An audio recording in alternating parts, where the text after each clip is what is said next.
everybody. Thank you for coming. For those of us that are here live at the Pulmonary Wellness and Rehabilitation Center, we are back. For those of you that have signed on online, thank you. We have over 300 people signed up tonight from all 50 states except Alaska. So I know it's cold up there, but people in Alaska, get at me. We have information for you, okay?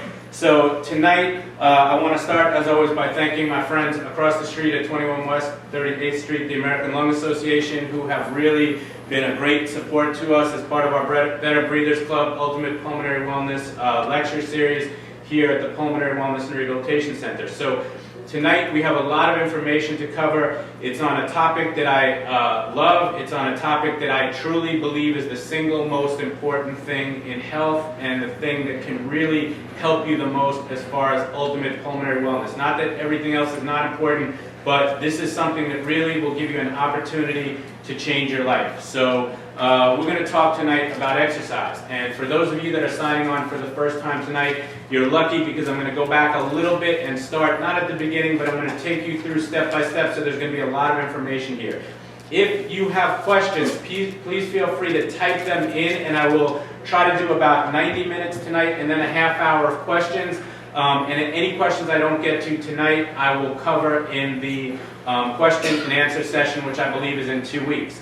I would also like to say, hopefully you've read the disclaimer that is on here. Please do not take anything that I say tonight as a substitute for medical advice, as a substitute for discussing with your healthcare team, your physician, your nurses, your therapists, so on and so forth. What I'm going to tell you tonight is my own experience with my own patients based on the past 22 years of practice and 15 years at the Pulmonary Wellness and Rehabilitation Center, where we have done over 61,000 exercise sessions with patients.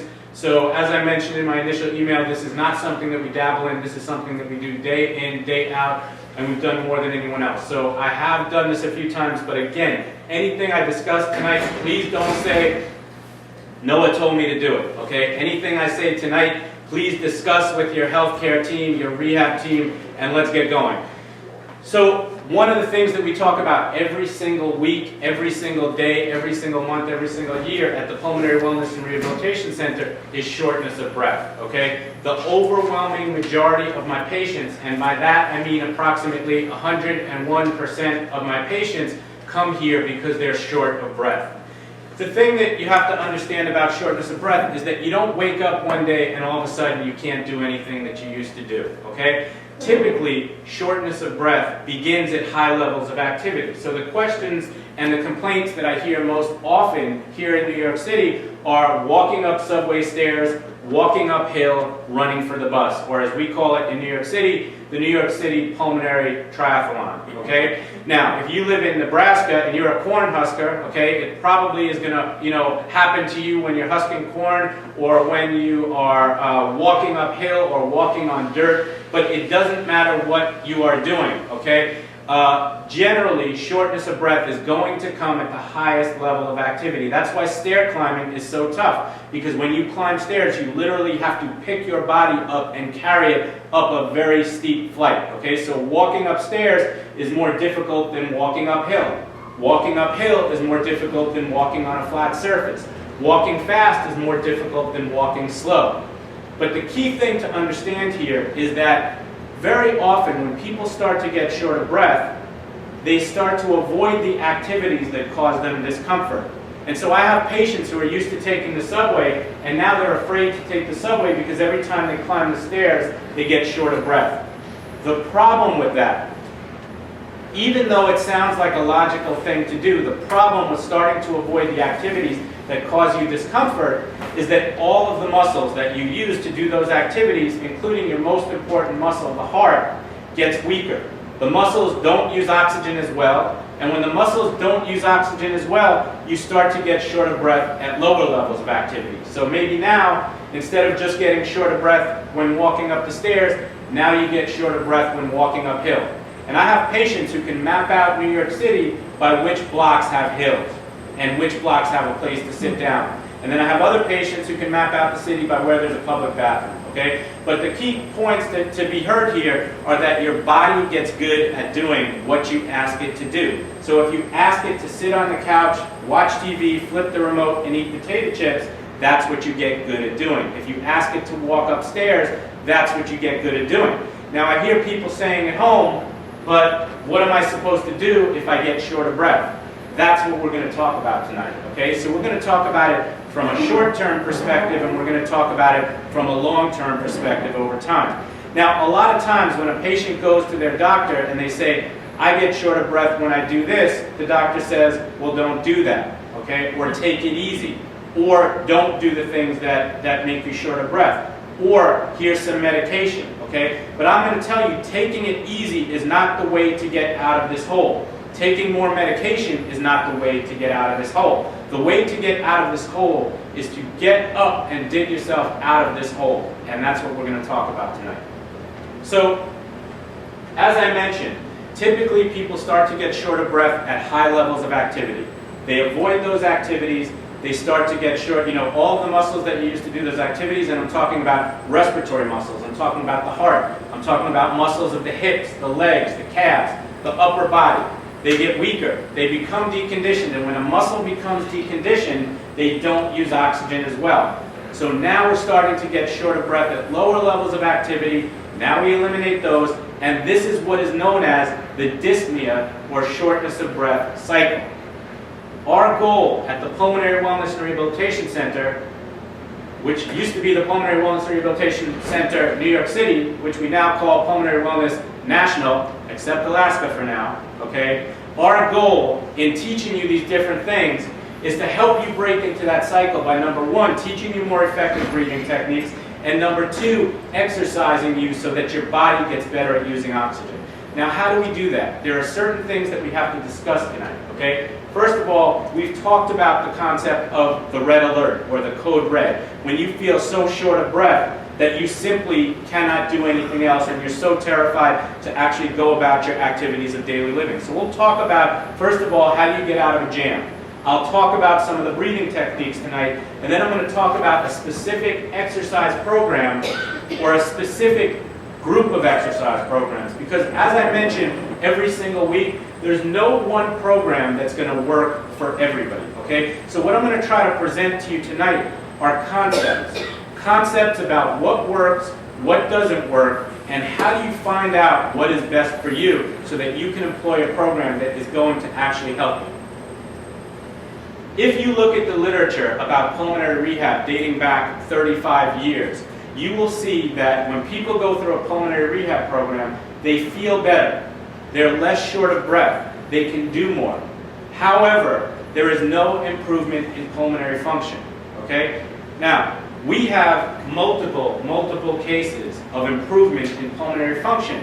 And people say, well, what are you doing differently than other people, okay? I can tell you that what we're doing is different than 99% of the other programs out there, and that is why we believe you can change pulmonary function, and that is why most of the people believe you cannot change pulmonary function. And I will explain some of those differences to you and teach you how, hopefully, we can get you to do some of these things as well. Now, when we talk about exercise, okay, we have to start with better breathing techniques. So one of the things when we talk about exercise, and I want to talk about what are the types of exercise, how much should you be doing? And when I say how much should you be doing, I mean what intensity should you do? How often should you do it? How long should you do it for? And those are the things that you need to know. So let's start with that. Any questions from anybody in-house so far? All right. Yes, ma'am. Are we going to get something to write on? Nicole, can you give everybody one sheet of paper from the copier and a pen if they need it so that they can take notes? Okay, so let's talk about exercise. And in order to best talk about exercise, I want to talk to you about what happens when a patient comes to the Pulmonary Wellness and Rehabilitation Center. So as I mentioned, the overwhelming majority of patients that are referred to me because they're short of breath due to some type of respiratory or cardiovascular disease. So the overwhelming majority of my patients either have heart disease, whether it be coronary artery disease, they've had a heart attack, they've got congestive heart failure, or they've got some type of arrhythmia, or the overwhelming majority of respiratory disease. So we see a lot of people with COPD, emphysema, chronic bronchitis, asthma, cystic fibrosis, interstitial pulmonary fibrosis, sarcoidosis, and pulmonary hypertension. The principles that we talk about tonight are going to be applicable to all of those groups that I just mentioned, okay? Every time we lecture, people write in and say, well, you're talking mostly about COPD, or you're talking about interstitial pulmonary fibrosis, or this wasn't for me, or here's why. Trust me when I say to you, I know how to treat all of those different diseases, and what I'm going to talk about tonight is applicable to obstructive disease, it's applicable to restrictive disease, it's applicable to coronary disease and heart disease. So please bear with me, and what I'm going to try to teach you tonight is going to be how to make the best program for you. So when I see a patient for the first time, okay, one of the things that we do is we do a very comprehensive initial examination. Because it's very important, I can never give a program that's going to be suitable for everybody. Every single program must be tailored to the individual. And the only way that I can tailor a program to the individual is if I really get to know you as a person, from a medical perspective, from a social perspective, and that doesn't mean we're going out for drinks, it just means I need to know what is your everyday life like, okay? Who do you live with? Okay, if you live in a 5th floor walk-up, that's a lot different than somebody who lives in a building that has an elevator and doesn't have any stairs to get in. So I really want to get to know you as a patient. The other thing that my initial examination is designed to do is to make sure that we keep you safe. Okay, because at the Pulmonary Wellness and Rehabilitation Center, as it should be in any medical facility or any rehab facility, safety has to be our #1 concern. Okay, if 9 out of 10 people come here and have a good result, but 1 out of 10 people gets hurt, then that defeats the whole purpose of everything that we're doing. So we really look at rehab as a flight. I look at myself as the captain of the plane, and my goal is to not just get you up in the air, but to fly you where you want to be and to land you safely. If we can't do that, and every one out of 100 of our flights ends in a problem, that's the last thing we want to do. So when you go to a rehab program, it's very important that they understand your medical history. So when you go to a rehab program for the first time, it's going to be very helpful for them to bring with you your medical history, meaning what types of conditions do you have you had any surgeries, and a list of medications. Because the medications that you take are also going to play a gigantic role in the rehab and in the exercise program. So we've talked before about how you can use your medications to maximize your ability to get the most out of exercise and therefore activity. When you talk about exercise and when you think about pulmonary wellness, I like to think of it as a bank account, okay? And think of it as you are trying to create a bank account that has the maximum money in it, okay? We're trying to stockpile the most health that we can. And everybody says, well, some days I don't feel like doing it, or I can't walk to the corner and back, but every little bit helps. And if today you can only put in $1, put in $1. There's going to be some days where you get better, and if you feel like putting in $20, put in $20. But trust me, every little bit helps. And for every day that you exercise, you are taking a step in the right direction. And for every day that you don't exercise, you are taking a step in the wrong direction, okay? For every day that you're doing nothing, you're leading to more muscle weakness, you're leading to more shortness of breath, you're leading to an inability of your body to actually do more. Remember, your body gets good at doing what you ask it to do. And as I've mentioned many times, if you want to change your life, you have to change your life, okay? So I just mentioned the first thing, okay? How often should you exercise? My opinion is you should exercise every single day, okay? Now, something that a lot of people use to help people understand exercise is they'll say FIT, okay? They'll say frequency, intensity, type, and time, okay? Now, this is very simple. I'm not going to leave it as simple as that. I'm going to go into each one in detail. But frequency means how often should you do it. Intensity, how hard should you be working out. What type of exercise should you be doing? And then time, how long should you work out for? So I just gave you the #1 thing. So frequency, okay? Every day you need to be doing something, okay? I don't care what it is, okay? But doing something is better than doing nothing. And think about it like this. Some people will say, I exercise 3 days a week. Great that you exercise 3 days a week. But if you're exercising 3 days a week and essentially doing nothing on 4 days a week, that's 4 days of losing ground 3 days of gaining ground. Now, a lot of people say, but doesn't my body need the rest, okay? Nobody here, I'm sure, is working out 8 hours a day like Arnold Schwarzenegger, lifting heavy weights, doing sprints and things like that. In general, okay, your body does not need a day of rest during exercise, in general. Now, you may, okay? So again, anything I say tonight, I'm giving you general principles. Everything I say tonight is what I firmly believe, but please ask your doctor. Okay? Now, you may say, but the rehab program only lets me work out twice a week or 3 days a week.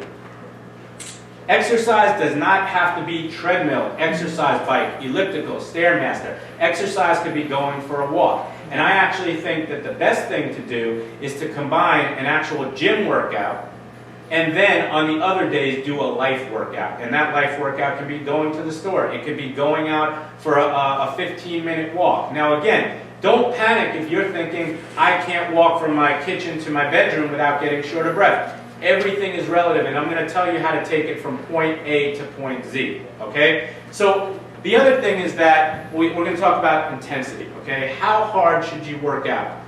The other thing that happens when a patient comes to see me is we go through their entire medical history. So through their medical history, I say to you, what brings you to the pulmonary center? I give people an opportunity to tell me why they're here, which activities are giving them the most difficulty. Sometimes when I say, why are you here, some people say, I have no idea, my doctor sent me here. Okay, so they don't know why they're here. Some people say, shortness of breath. Some people say, I can't walk and breathe. Okay, but I want to know what is the actual reason, and you should think about this as well. Ask yourself, why can't I do these things? Okay, because there's a big difference between being short of breath, or my legs hurt when I walk, or I'm fatigued, or I have no endurance. And so it's really important to ask yourself, what is preventing me from doing the things I do? Because a lot of times I think people don't even know. And sometimes when you start to get short of breath, and you get anxious, and your legs are hurting you, all these things get wound up into one big snowball, and it becomes very stressful for people, okay? And stress increases shortness of breath. Stress can be paralyzing, okay? So I want you to ask yourself, well, why can't I walk? And for some people it may sound like this. Well, I start walking to the grocery store. As I get halfway up the hill, I start to get short of breath, and before I know it, I can't breathe and I have to stop, right? So if that's your experience, then over time, now even before I go outside, I'm starting to think, oh boy, I hope I don't get short of breath when I walk up that hill. So now we're getting anxious. That anxiety is going to increase our heart rate, increase our respiratory rate, decrease the depth with which we breathe, because if we breathe faster, we have to breathe shallower. So all these things snowball. So part of what I try to get you to do every time is to really start to delineate what is causing my problem. Okay, so ask yourself that. The other thing that we have to do in order to make sure you're doing the right workout is to make sure that we really understand who you are. And how do we do that? Okay? The other thing that we do when you come here is we do a walking evaluation on the treadmill. Now, depending upon what program you go to, there are going to be differences in the exercise testing that they do.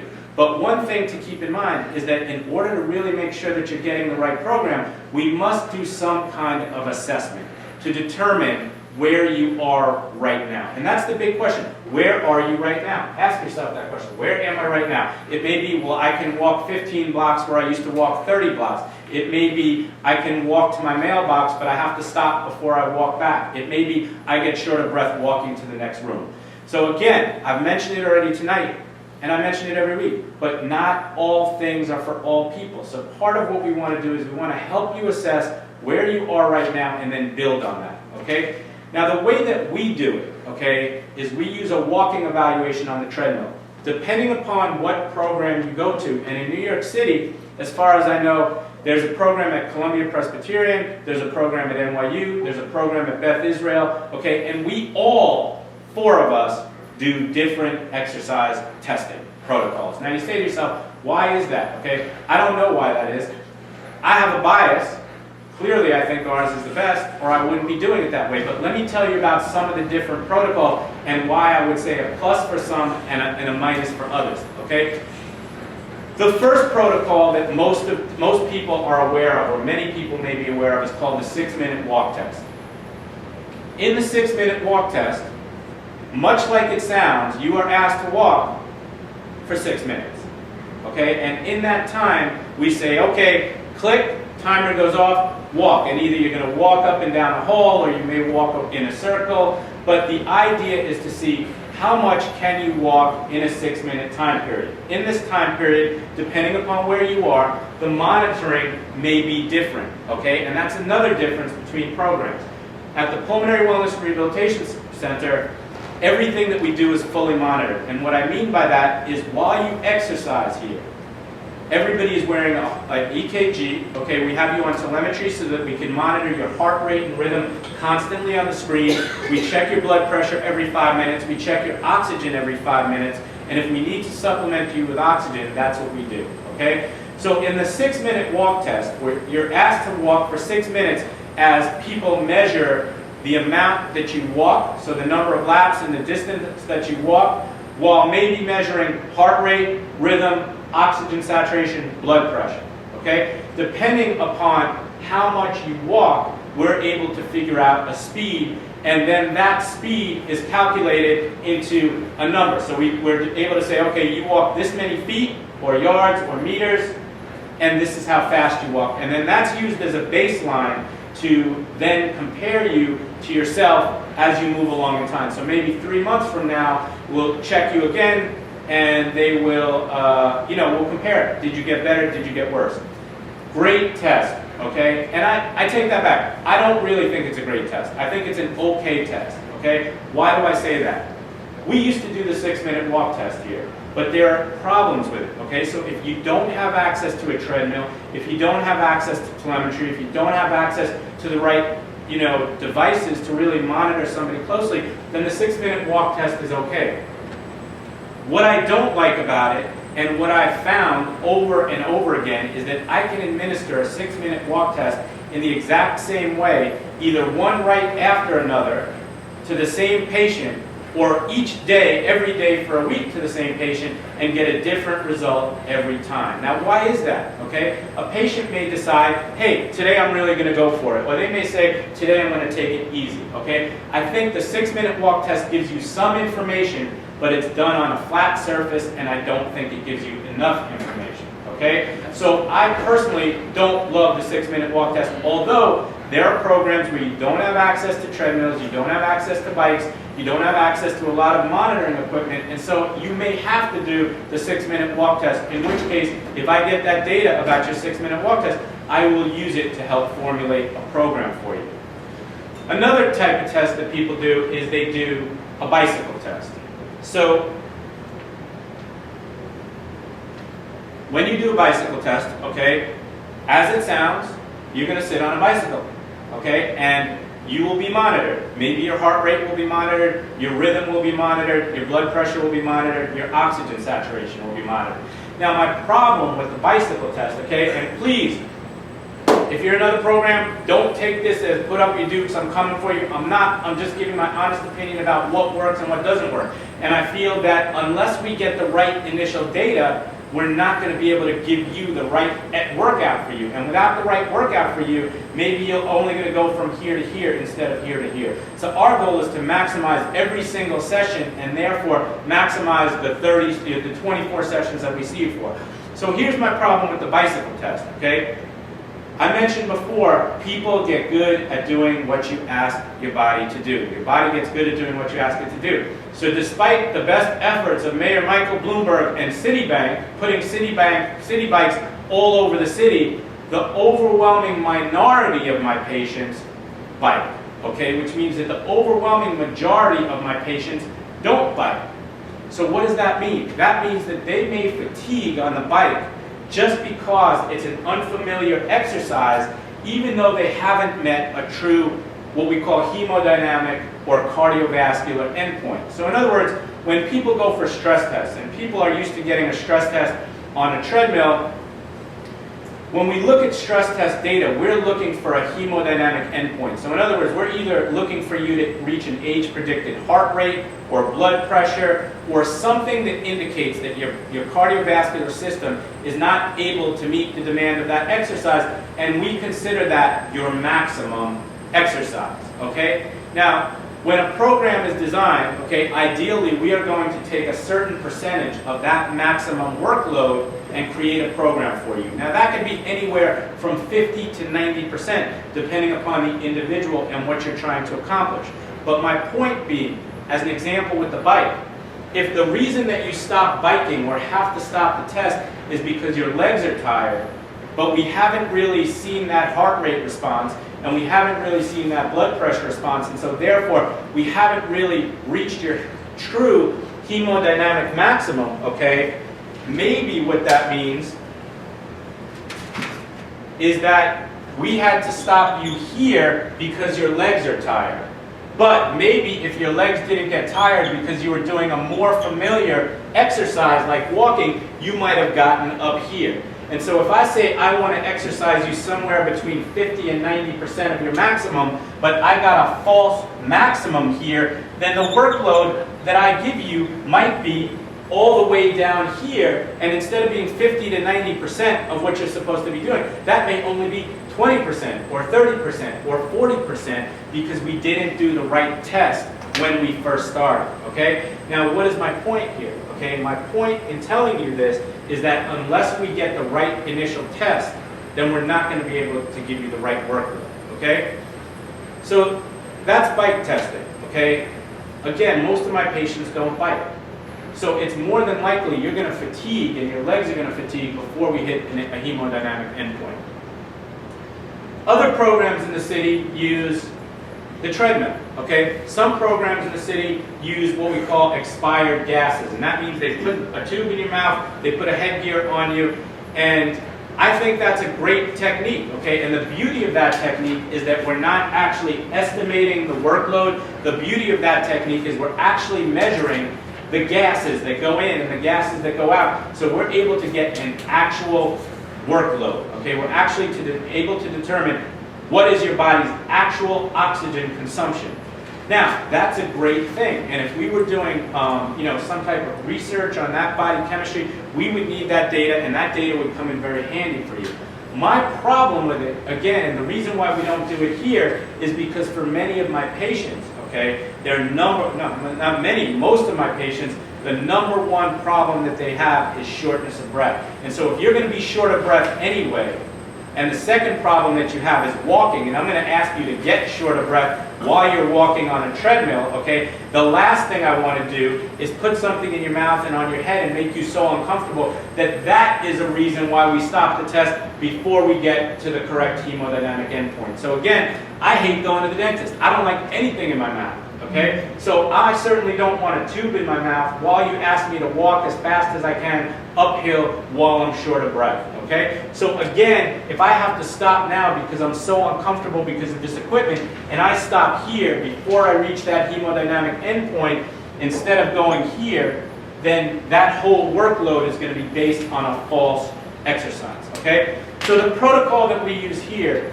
is a protocol that is a lower level protocol. It's a gradual level protocol. It's a treadmill protocol, but we don't do expired gases. And what we find with this, again, we do it the first time I meet you. So when you come in here, the last thing I want you to do is leave here having us made you so uncomfortable that you don't come back. Okay? So we want to develop your confidence as well and develop your confidence in us as a center. So the key here is you must exercise at the right intensity. Now, what does the program consist of? Okay, so now we've been through the first session. You know what I've spoken to you about. We've gone through your medical history. I know your medications. I know when you take them. Okay, I've done some muscle testing on you. I've done strength testing. I've done flexibility testing on you.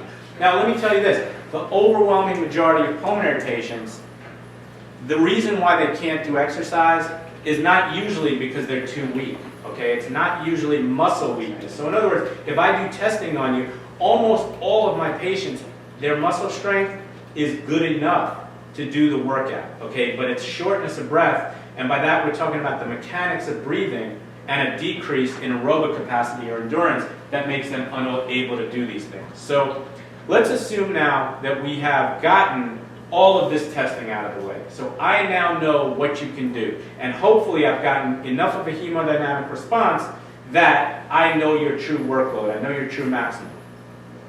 Now, for people that are familiar with cardiac rehab, you're probably familiar with what's called a target heart rate. Okay? So this is a zone in which we want you in. So maybe we want you between 60 and 85% of your maximum, and then the exercise is adjusted to reach that heart rate.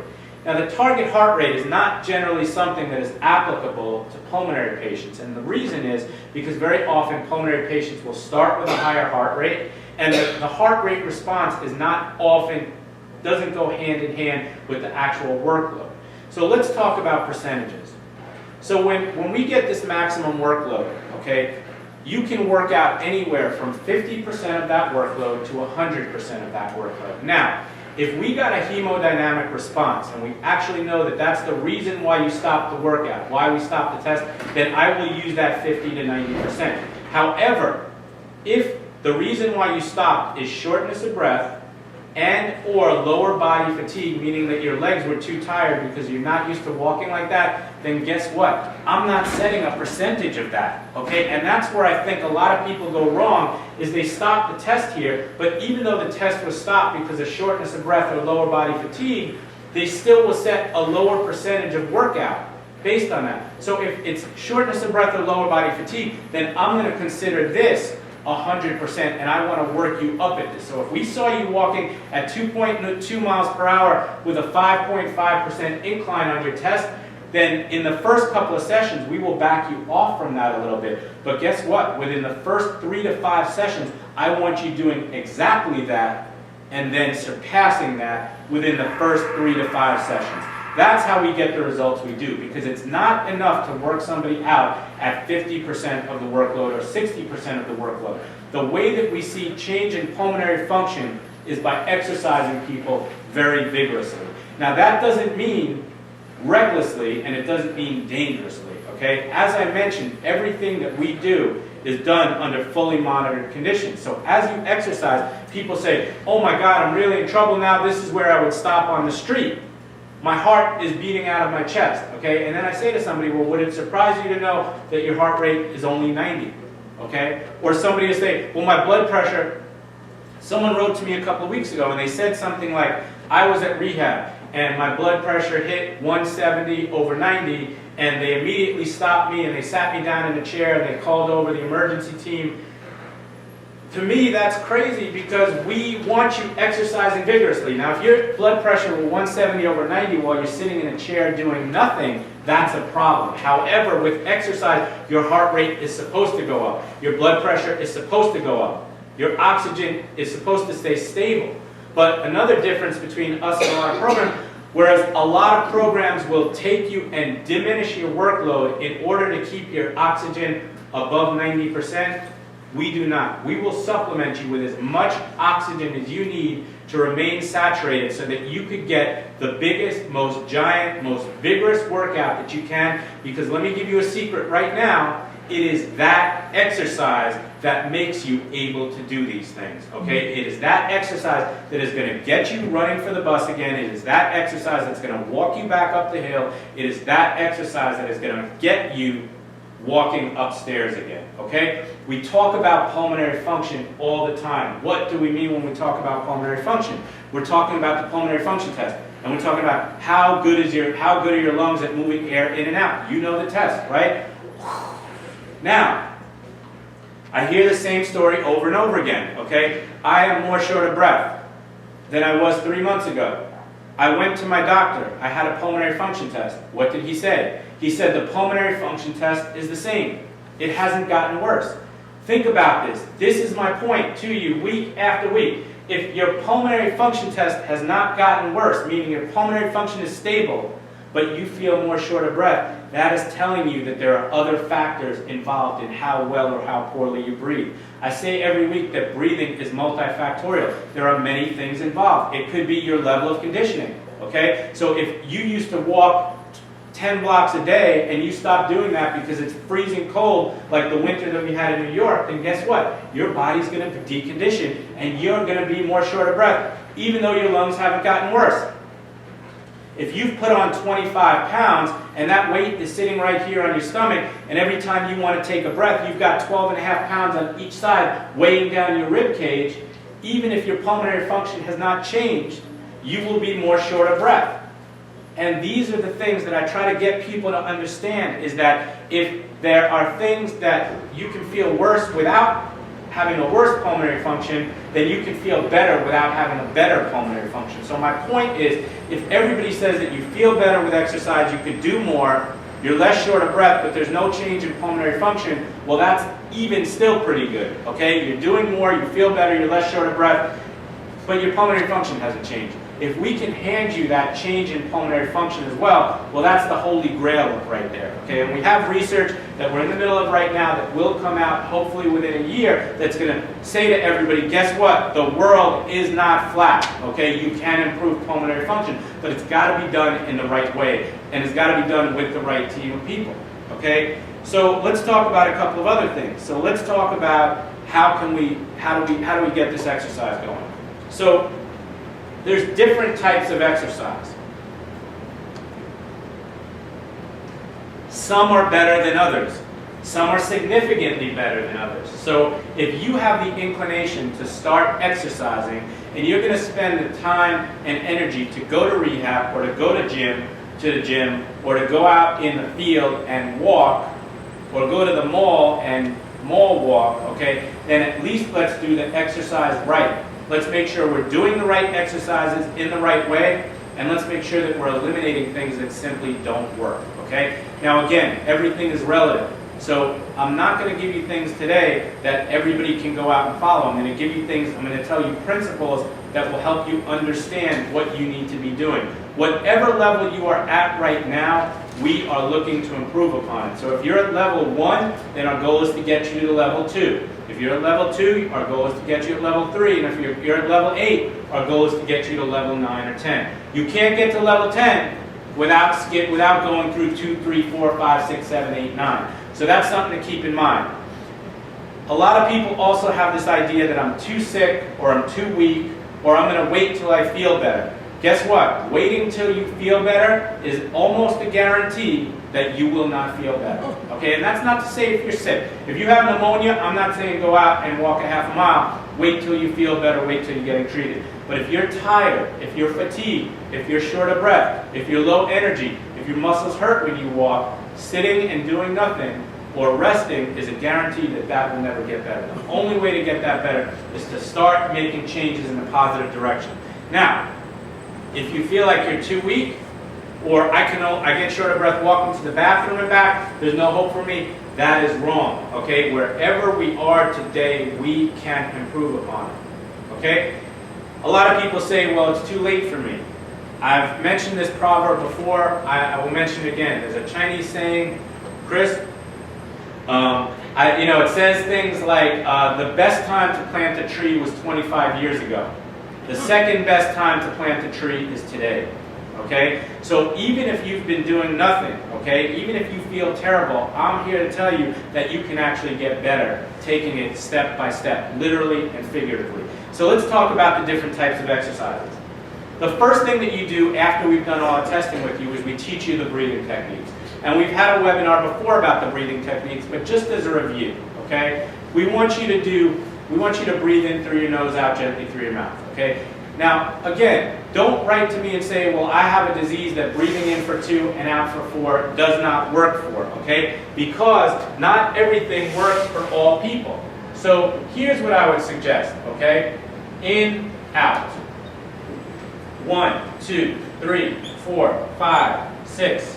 Let's start at 6. 1, 2, 3, 4, 5, 6, okay? So the overwhelming majority of people that we teach how to breathe, we start off with breathing in for a count of 2 and blowing out for a count of 4, okay? It works very well for the majority of people, even people with restrictive lung diseases like interstitial pulmonary fibrosis, okay? But if that doesn't work for you, okay?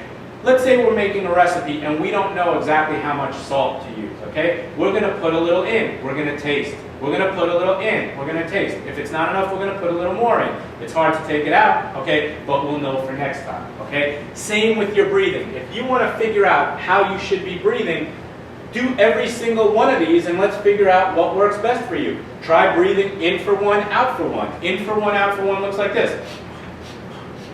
On its face, it doesn't seem like that's going to work because the air is not going to go deep enough. But for some people, that may be how you have to start. Then try in for 1, out for 2, in for 1, out for 3, in for 1, out for 4, and just go down the line and try to figure out in for 2, out for 1, in for 2, out for 2. Trust me, but you have to do some type of controlled breathing technique. In general, we want you to breathe in through your nose, out gently through your mouth. The reason why we want you to breathe in through your nose is because it serves 3 purposes. It cleans the air, filters the air, it warms the air, and it humidifies the air. All 3 of those things help your body use it better. And the reason why we want you to blow out through your mouth is because it gives you greater control. We want you to do what's called pursed lip breathing. It looks like this. And the reason for that is because by that pursed lip breathing, you're able to slow down your exhalation. It also creates a back pressure into the airways that prevents both the lungs and the airways themselves from collapsing. Okay? If you think about the pulmonary function test, in the pulmonary function test, you're asked to blow out as hard and forcefully and fast as you can. And the reason for that is because that actually produces air trapping, airway narrowing, obstruction. Okay? And so that shows you the problem. So we don't want you to breathe in through your nose and blow out hard through your mouth. We want it to be in for a count of 2 gently, or in for a count of 3, out for a count of 4 through pursed lips, or out for a count of 6. So breathing in.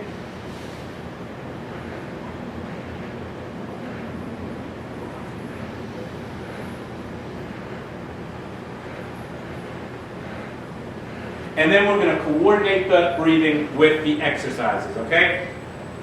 Let's talk about the different types of exercises.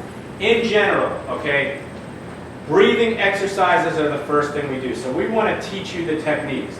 Now, just sitting in the chair and following these techniques doesn't mean you're going to be able to walk better. But it's to your advantage to learn how to do these techniques at rest. So do you get benefit from actually doing diaphragmatic breathing, pursed lip breathing, paced lip breathing at rest? Yes, the benefit is that you learn how to do them when you're comfortable as a preparation for learning how to do them when we're active, okay? In general, that's the first exercise, so breathing. Then we talk about the different rehab exercises, and they will fall under different categories. The biggest categories that we'll talk about are aerobic exercise, strength training, and flexibility exercise. The overwhelming majority, or the most important, the overwhelmingly most important exercise to do is aerobic exercise. And the reason for that is because it's aerobic exercise that helps your body get better at using oxygen. So we talked about the fact that you start to get short of breath at high levels of activity, you stop those activities, the muscle is deconditioned, and when a muscle becomes deconditioned, it doesn't use oxygen as efficiently. These aerobic exercises specifically help your body get better at using oxygen. How your body uses oxygen is based on 3 main factors.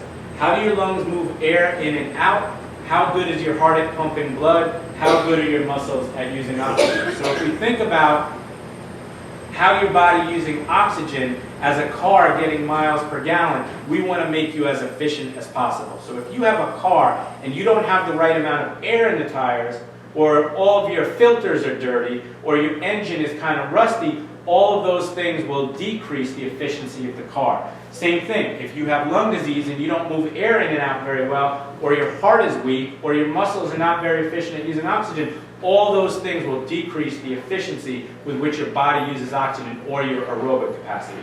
Aerobic exercise helps all 3 of those, okay? It helps the mechanics of your lungs, it helps your heart pump more vigorously and more efficiently, and it helps your muscles get better at using oxygen. Now, what do I mean when I say aerobic exercise? Does anyone know?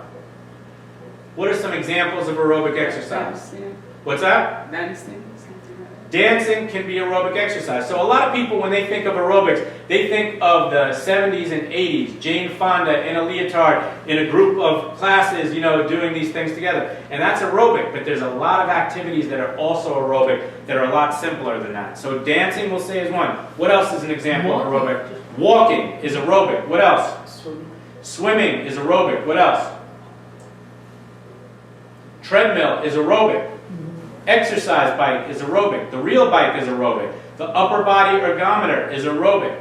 okay? We have a program that we use here called Armor Size, which is an upper body aerobic workout that I learned in University of California, San Diego about 15 years ago, okay? Anything that is doing rhythmic, sustained activity is considered aerobic. And what that means is it helps your body get better at using oxygen.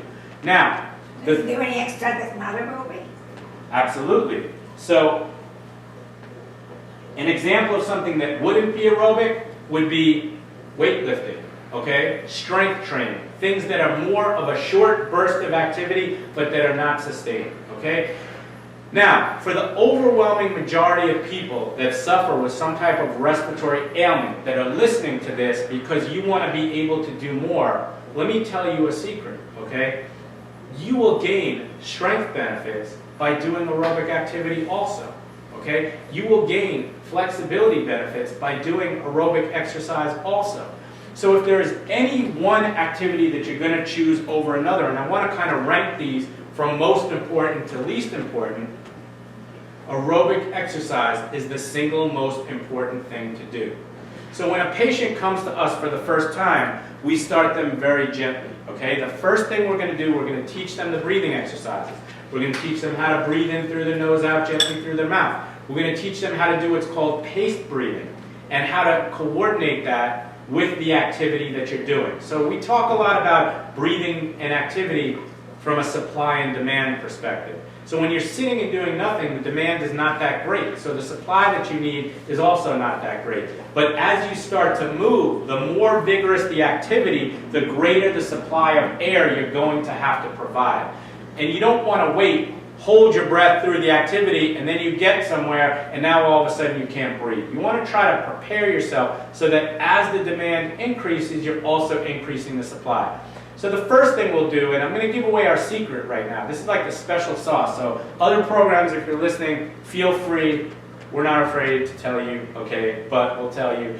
So the first thing we generally do is we start people with low levels of activity. So we'll start with the upper body ergometer. So the upper body ergometer is essentially something, it's like a turning wheel, okay, and we start people with 6 minutes on the upper body ergometer.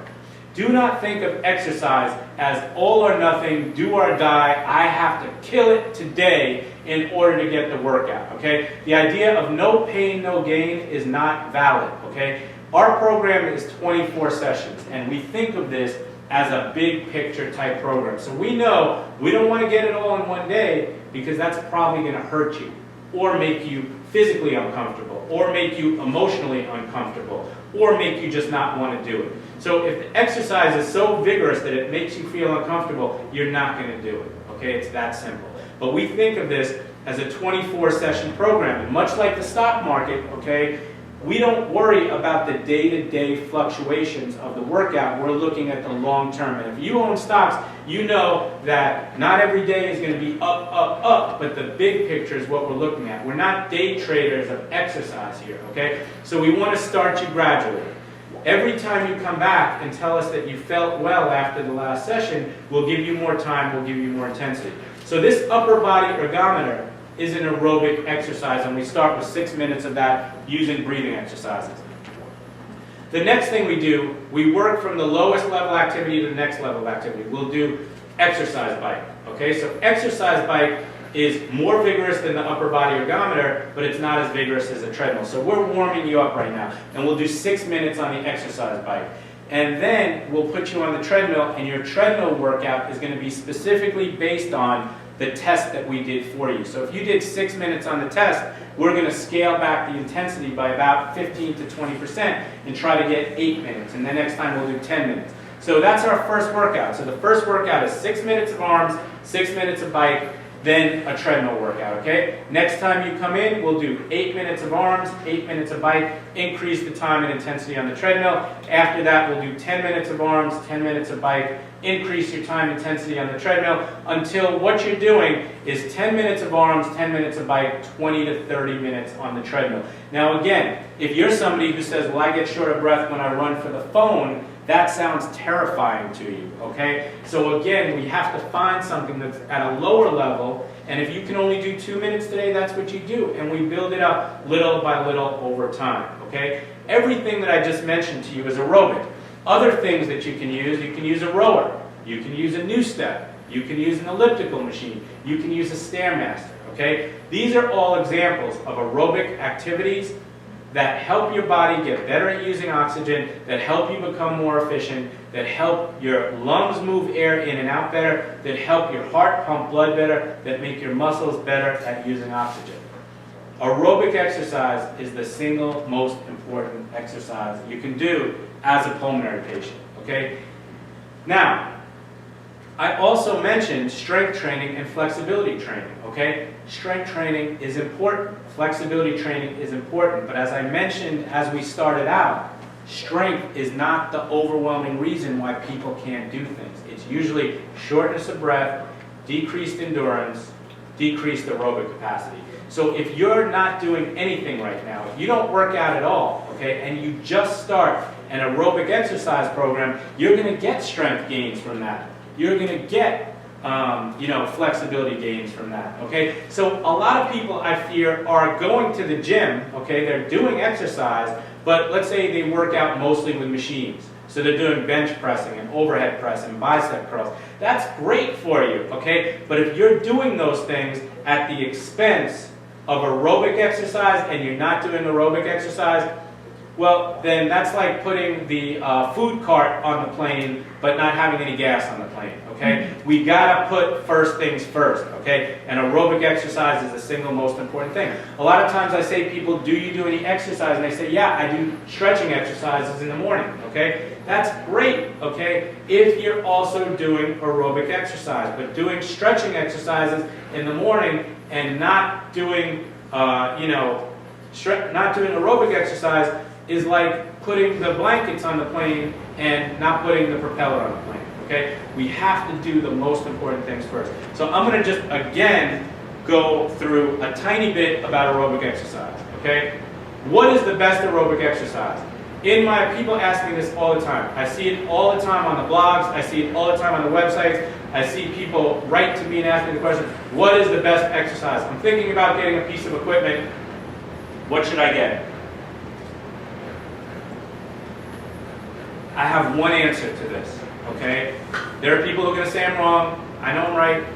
I have one answer to this. If I have one single piece of equipment to exercise you with, I will choose a treadmill every single time, okay? Why do I say this?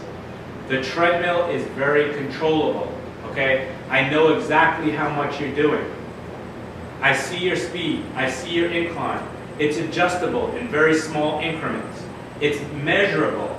We know the workload, okay? So if I only had one piece of equipment, I would use a treadmill and I could still get exactly the same results as I get using all of these other pieces of equipment, okay? So then people say, well, I don't have room for a treadmill, or I really like the bike better than the treadmill. Okay, people generally like things that are more comfortable, okay? Here's a simple rule of exercise. The more difficult it is, the more beneficial it is. Okay, and that, again, I'm not saying no pain, no gain. And I'm not saying you should be exercising yourself into the ground. But if this is the exercise, yeah, that's very comfortable, but I got news for you. This ain't getting me up the stairs. Okay? Treadmill is the best exercise because it's controllable, it's measurable, and what do most of us do? We walk. Okay? Now, if you're a cyclist, okay, and you get around the city by cycling, then maybe the exercise bike is good for you. And that's not to say that you shouldn't be doing the exercise bike, because the exercise bike is aerobic, which means that it helps with the mechanics of breathing, it helps your heart get stronger at pumping blood, it helps your muscles become more efficient, okay? But I will choose the exercise bike, I will choose the treadmill every time. Another thing, something like the elliptical where you're using all four extremities is going to be more beneficial than something where you're using two extremities, okay? It's just that simple.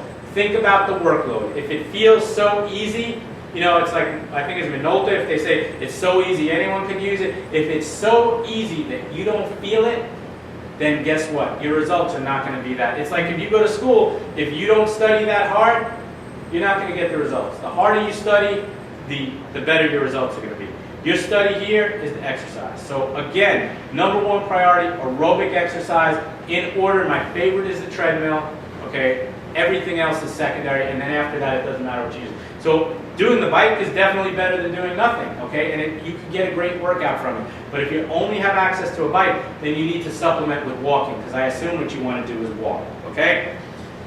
That's aerobic exercise, and I'm going to wrap this whole thing up at the end, okay? I'm going to tie it into a nice neat bow. I know it's a lot of information here, okay? But I'm going to make it clean at the end. I'm just going to give you all the information.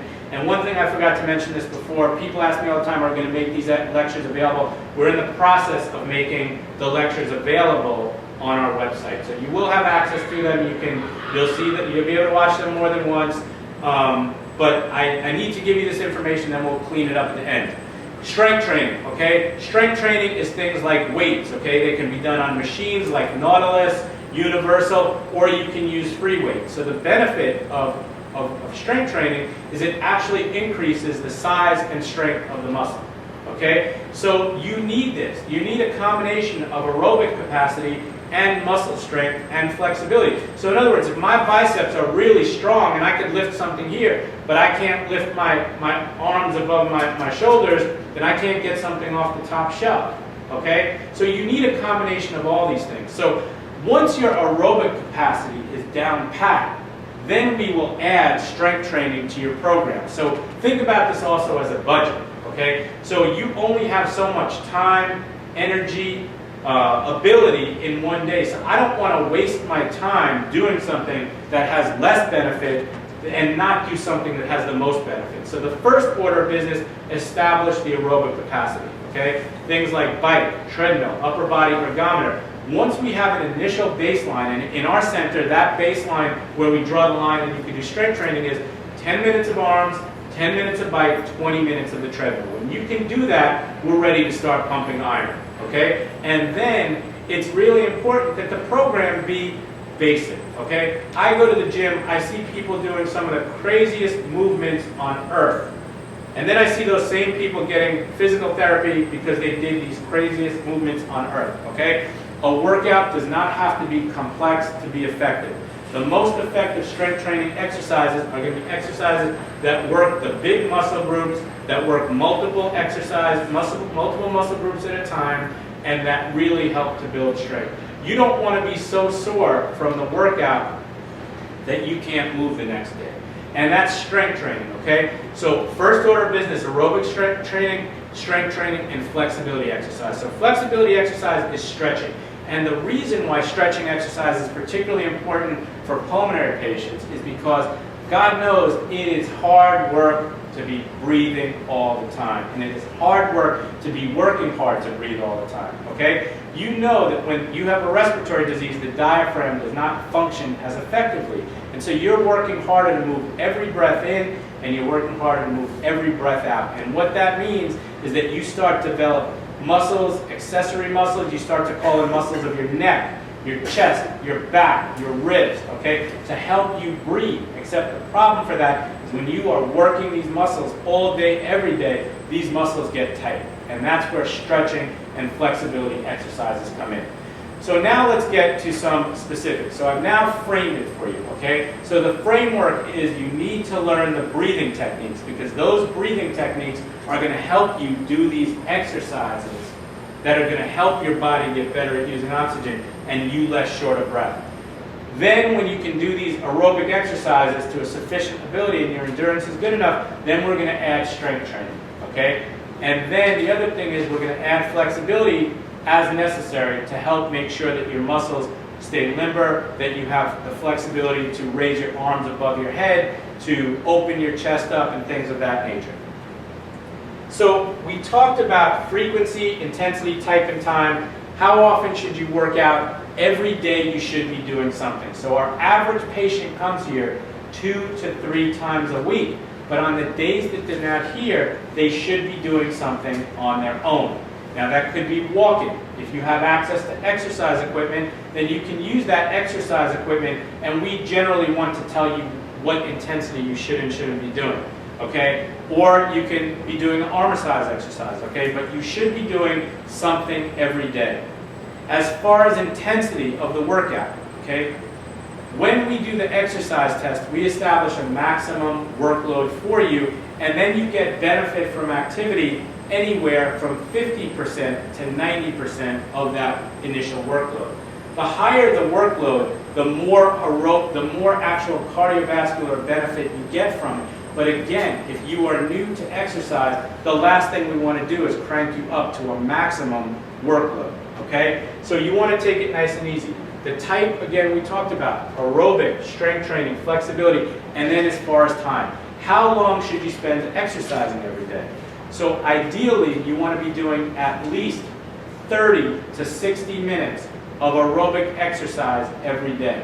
And some people will say, well, I'm very active, okay? They'll say, I do a lot of cleaning. Cleaning is not aerobic, okay? Or they say, I was shopping. Shopping is generally not aerobic. So if you do a lot of walking, but that walking involves stopping and picking things up or looking in windows or things like that, I want you to set aside anywhere, and I'm going to change the number one more time. I say anywhere from 15 to 60 minutes a day. And the reason why I say 15 is because if you're not doing anything right now, then every little bit helps, okay?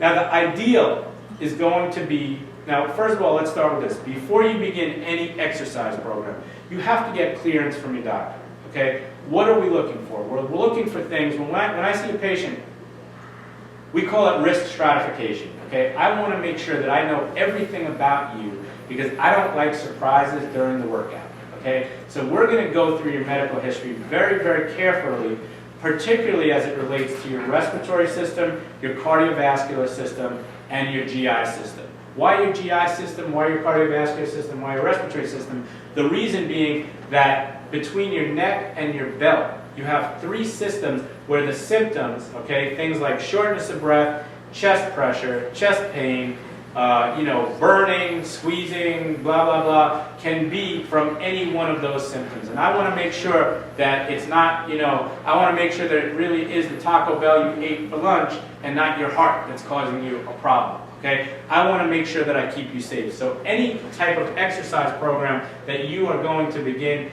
please clear with your doctor.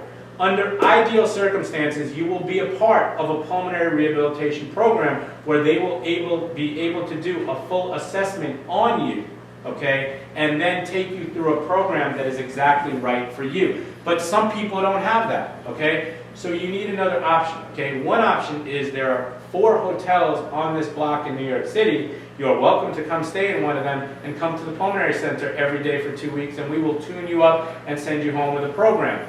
Plug over, okay? But another way of doing it is, at least if you're going to your doctor, say, would it make sense for me to have a stress test so that I can at least establish a baseline of where I'm at right now so that I can use that to set up the protocol for me. And then whether it's a respiratory therapist, a physical therapist, a nurse, but somebody who's really familiar with exercise physiology can help you establish that program. And I'm willing to help people, establish a program for themselves if you could get me some data. But the exercise test does 2 things for us. Number one, it rules out any problems that might surprise us during exercise, and it tells us where we are right now to set up a program, okay? So after that, if you have access to a pulmonary rehab program, by all means, that would be the first way to go. If not, then we have to come up with something else. Do you have access to a gym? Do you have access to, everybody has access to walking, but we have to think about where you are now, and then little by little by little start to add to that, adding time, adding intensity, and in the same way that you can spiral down this hill with inactivity, you can spiral up the hill with activity. So again, daily exercise using a combination of aerobic exercise as the most important, things like treadmill, exercise bike, UBE, strength training, flexibility exercise, and little by little working your way back. Any questions so far? All right, do we have questions from the audience? Okay, so I'm going to stop right now because I want people to ask some questions so that we can hear some real life scenarios and point these things out. Actually, I'm going to take 1 more minute. There's a couple of other things that you should know about. Medications, okay? Let's talk about vital signs, medications, and oxygen for a second, because this is very, very important. Vital signs. When we talk about vital signs, this is what we're talking about. Heart rate and rhythm, blood pressure, oxygen saturation, okay? These are the things that I monitor every 5 minutes and or constantly in our patients. So here's another way to know if it's okay. And people ask me all the time, they say, is this okay? My heart rate was this, my blood pressure was that. I'm going to tell you what our pulmonary center guidelines are, okay? When it comes to heart rate, in the absence of known cardiovascular disease, we will allow patients to go to 200 minus their age. So that means their heart can be 200 minus your age. So as an example, if you're 50 years old, at a maximum, we will allow you to work up to a heart rate of 150, okay? Now, the overwhelming majority of people believe that, there was this formula that was used, 220 minus your age. We use 200 because it builds in 20 extra beats. But if you're 50 years old, as an example, we will let you go to 150 at the peak of exercise. Most people don't come anywhere close to that, okay? But a lot of people get worried at numbers that are too low, and that includes clinicians, okay? Now again, I'm not telling you a specific number for you. You need to ask your doctor, what is your number? But at the pulmonary center, as a general rule, we let people go to 200 minus the age. For blood pressure, if you are under 80, we will let your systolic blood pressure go to 200 at a maximum. Not every time, and it's not what we're trying to do, okay? But at a maximum, we found that that is safe, okay? If you are 80 or above, we will let you go to 180 minus your age, which means that you are, 85 years old, which a lot of my patients are. We'll let you go to a maximum of 180 systolic blood pressure. Now, do we want you there every time for the whole time of the workout? Absolutely not. And a lot of times people come here and we see these big blood pressure responses because they don't usually exercise. And so a lot of times in your doctor's office, your blood pressure is normal, and then guess what? We exercise you, and now we find out that you really go to 180 when you exercise, and then we communicate very clearly with the physician to try to regulate that blood pressure. And then oxygen saturation is something that people ask about all the time.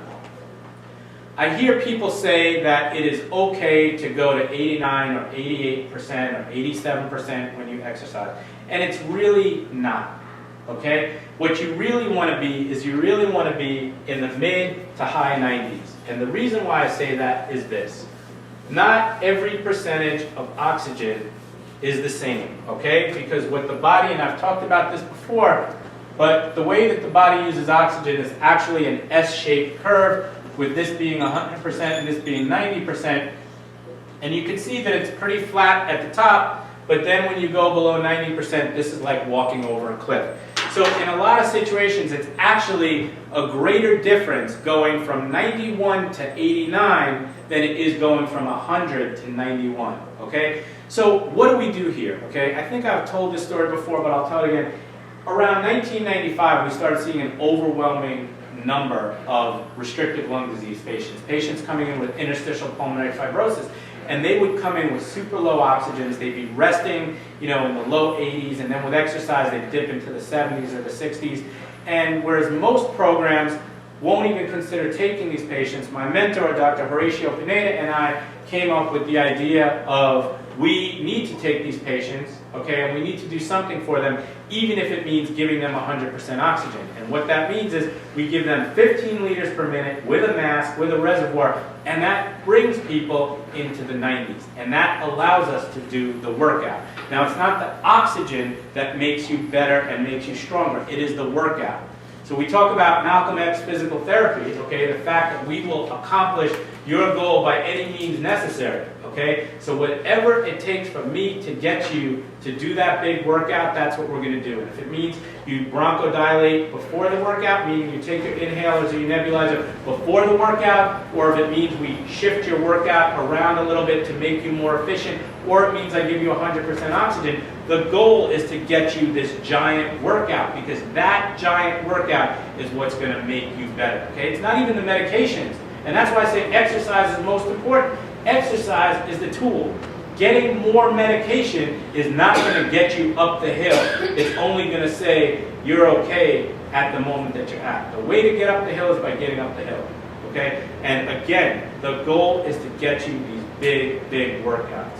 So I believe in supplementing a lot with oxygen, okay, whatever it takes to keep you in the low, not the low, I really want you in the mid-90s, okay? So crank it up, okay? people, again, ask your doctor if you can crank it up, okay? But my feeling is crank it up, okay? And don't get confused by people who say, if you have COPD and I'm a CO2 retainer, I don't want to take too much oxygen because I'm going to stop breathing. It's not realistic, okay? It's only realistic during sleep. So whatever it takes to keep you well saturated to get that big workout, whether you have obstructive disease, restrictive disease, and then start by adding time, adding intensity, and again, this is individualized. So you really need to have a good assessment, a good exercise prescription. I am open to helping people develop a program that is good for them. And now, are there any questions in-house before we go to the studio, before we go on to the internet? Rose. Yes, one thing, I take oxygen every night when I go to sleep only. Okay. And when I mentioned it here last time I was here, they said it's a very good idea. Right. That I'll live longer, and that so far we're living very, I'm almost 93. Okay, so the question is from Rose that she uses oxygen when she sleeps at night. It's the only time that she uses it, and it was mentioned to you last time that if you do that, you live longer, and she's only 93. Okay, so, and I'm looking around the room, I see the average age here, I see 4 people above 90, including myself. So here's the thing, okay? So oxygen at night. So for patients with COPD, there is clean, level A research that shows that sleeping with oxygen prevents cardiovascular complications and prolongs life, even if you don't wear oxygen at any other time of the day, okay? So oxygen at night, yes. Any other questions from in the studio? And then we're gonna go to the phone lines. Chris. Alright, first question is from Lloyd. When oxygen level goes down on steps, should you stop and rest or continue to the top? Okay, when oxygen level goes down on steps, Lloyd is asking us, when the oxygen level goes down on the steps, should you stop or continue to the top? Sounds like Johnny Cochran wrote that question. Should you stop or go to the top? I'm going to tell you right now, okay? There's different theories about this. So you're walking up the stairs, okay? My questions about that would be as follows, okay? Number one, how do you know your oxygen's gone down? I'm going to assume that Lloyd knows his oxygen has gone down, so he's got a pulse oximeter, okay? It depends on the length of the steps. So these are factors to consider. So if there's 100 steps, and you're only on the 10th step and your oxygen is 85%, then the answer is no, okay? Do not continue. You must stop. Because remember I talked about supply and demand. So the longer that demand is increased, either the more you have to supply, and if you can't supply that oxygen because of your respiratory disease, then your oxygen is going to go lower and lower. So this is not just a number, okay? The significance of this is that when your body starts to desaturate, meaning go below 90%, okay, a whole bunch of accommodations occur, and it really increases the workload on your heart, making it dangerous for you. So I want people to be saturated all the time, okay? Now, if you're at the 7th step out of the 10th step, okay, and you think you can make it to the top, your alternatives are this. You either start by adding oxygen at the beginning, meaning you're going to be well saturated throughout, or you go to the top of the steps and you do your breathing exercises. Or another way to do it is to decrease the demand by walking more slowly, okay? Now, walking upstairs can be done in many different ways. We talked about breathing in through your nose, out through your mouth. So at its greatest variation, so if you're at a high level and you're pretty strong, you can do it all as one thing. So just imagine my arms are actually my feet walking up the stairs. So I can be breathing in for 2 and out for 4 and keep that continuous as I walk up the stairs. So I can be breathing in, low, 2, 3, 4. And it looks like this, so I could be going.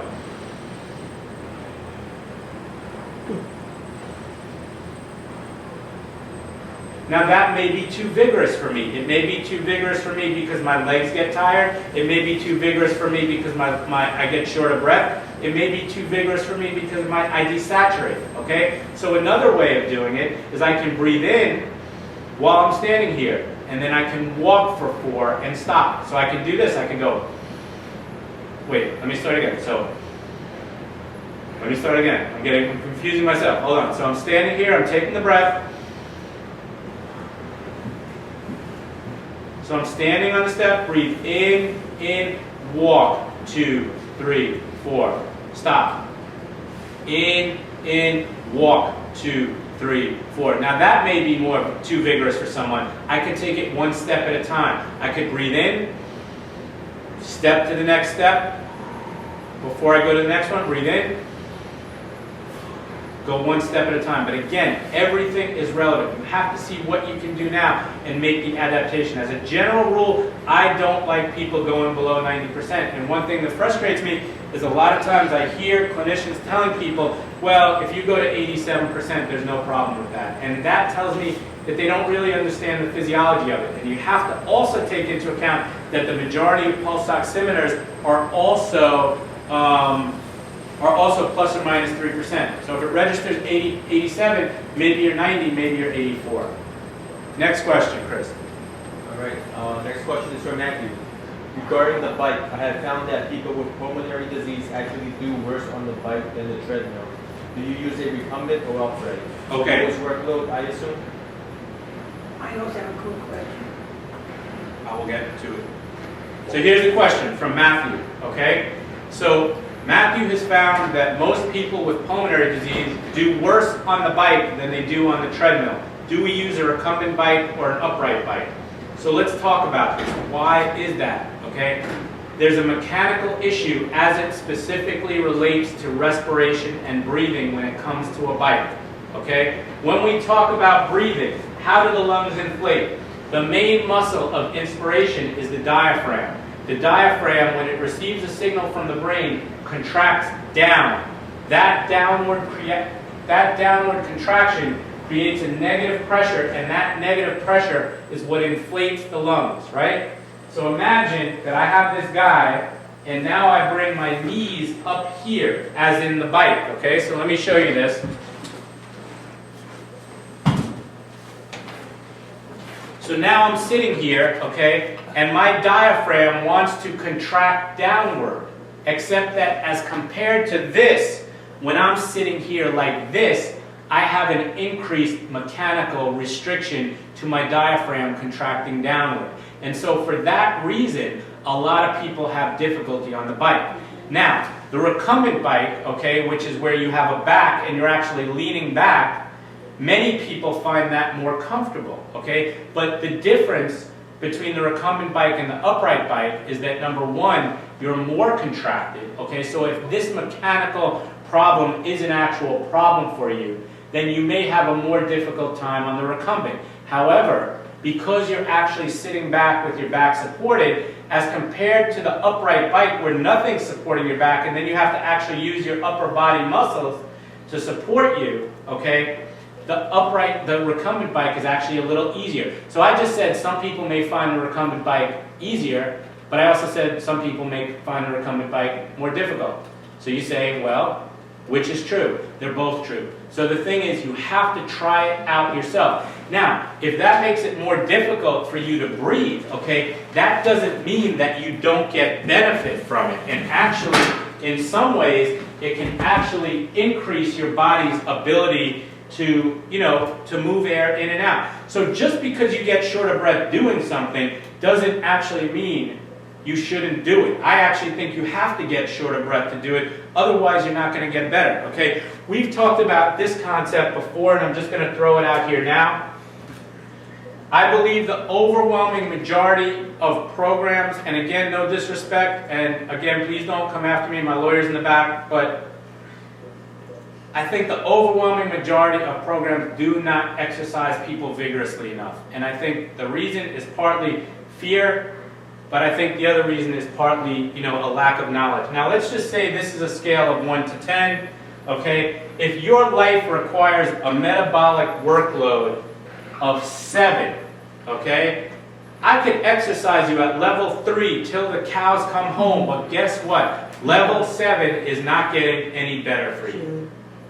That's simple, okay? So if your life requires this, I can exercise you 23 hours a day there, you're still not going to be able to walk up the stairs. Our philosophy is totally different. Our philosophy is, well, if this is what your life it needs, we need to get you at least to level 8, and then your life gets better. And guess what also happens up at level 8? there's an improvement in lung function. I'm not saying every single person is going to get an improvement in lung function, but what I am saying is that if you can possibly get an improvement in lung function, that's how you do it. You get it by taking deep breaths very vigorously, very forcefully over time, okay? Here's two concepts. They say if you're the smartest person in the room all the time, you need to find a different room, okay? So another thing they say is that, you know, like if you always play ball with people who are at a lower level than you, you never get better. But if you play with people at a higher level than you, it may be less comfortable for you, but you get better. It's the same exact principle here, okay? So let me just backtrack and think if I answered Matthew's question. I think I did. All right, next question. Okay, next question is from Elena. What about the people who are underweight or need to keep a healthy BMI? Will all this aerobic activity have a negative effect? Great question. Elena, thank you. What about the people who are underweight who need to keep a healthy BMI? Will this activity, is that your question? No, not, but I am underweight. Okay.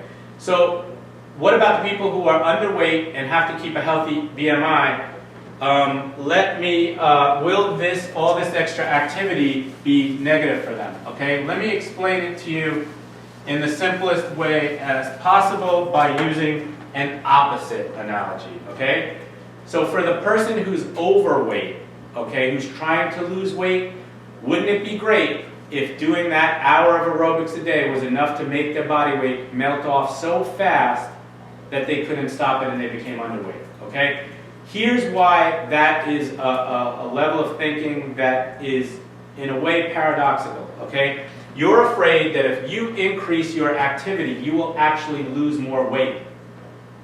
But the problem that you have to understand is that you are not losing weight because of your activity level.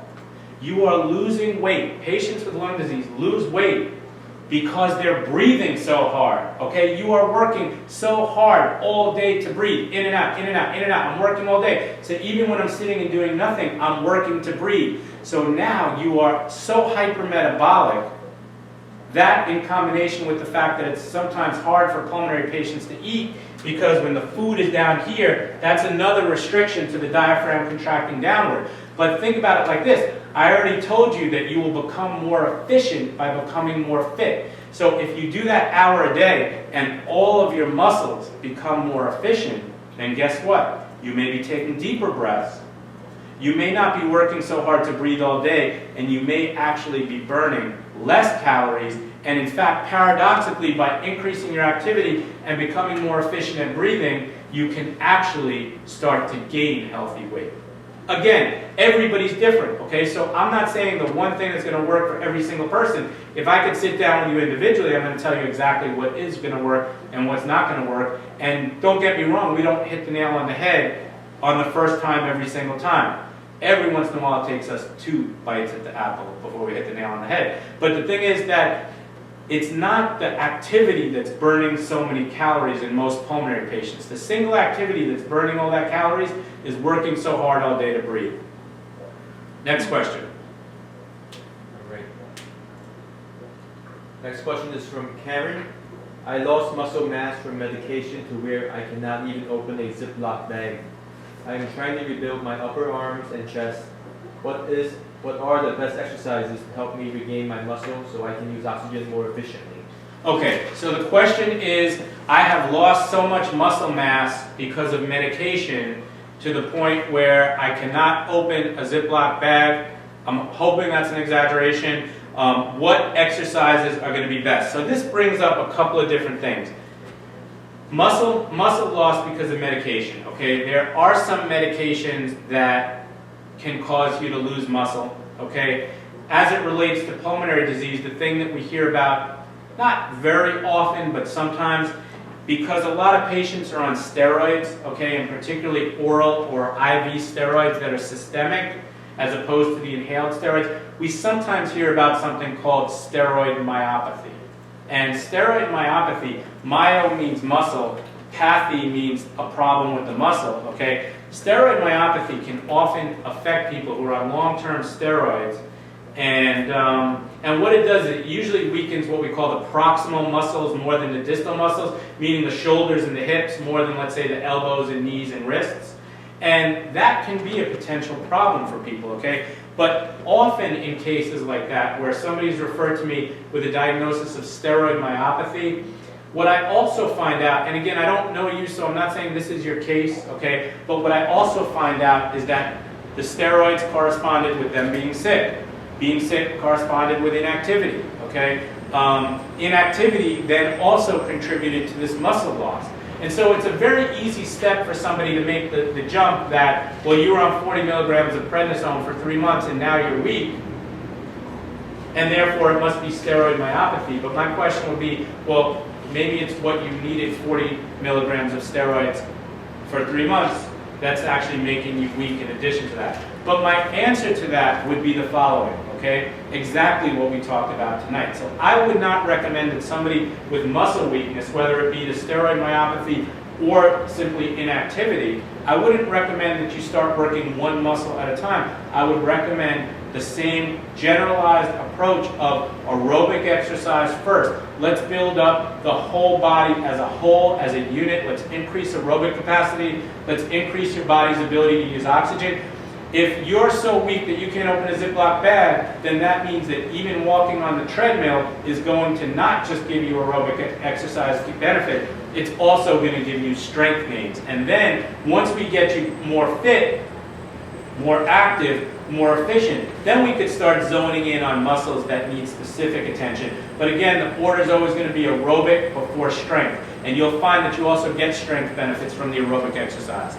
Are there more questions? Okay, let's hear them. We have lots of questions. Lots of questions. Okay, perfect. So, I have 6 more hours. No, I'm joking. 30 more minutes at least, but let's go. Next one is from Kelly. She seems surprised that you want to keep oxygen levels at the high 90s. She says, are you ever concerned with shutting down your patient's respiratory drive?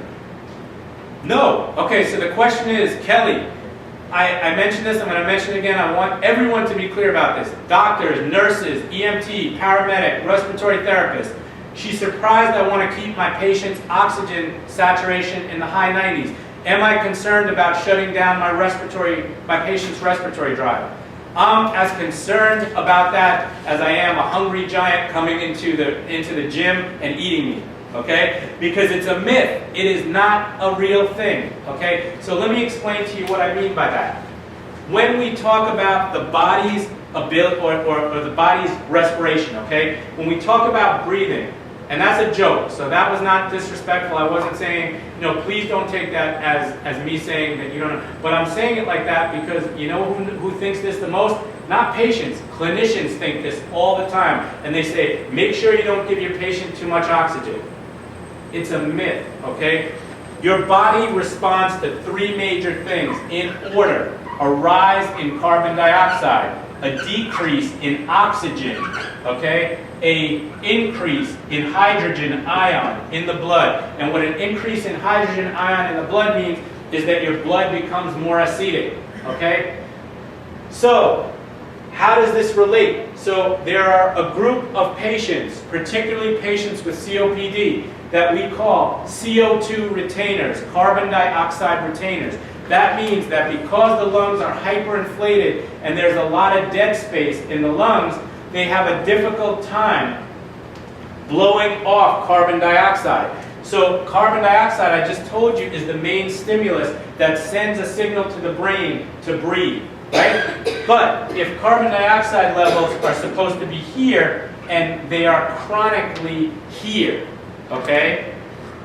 If that were the case, and the body still responded to carbon dioxide, it would be getting a constant signal that says, breathe, breathe, breathe, breathe, breathe, breathe, breathe, breathe, breathe, breathe, breathe, breathe, breathe. You'd always be breathing, breathing, breathing, breathing, because your carbon dioxide levels would be high, okay?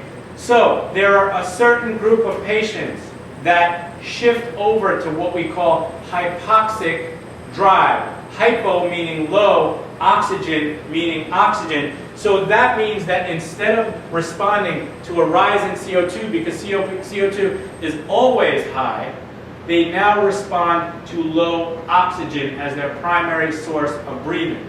So the thinking and the fear, okay, and trust me, clinicians are just as fearful as patients in some cases, okay? And I get tired of hearing the same myths over and over and over again by clinicians, okay? And I go to the national conferences, I hear them say, you know, and Goldilocks said this bowl is too hot and this bowl is too cold and this one is just right.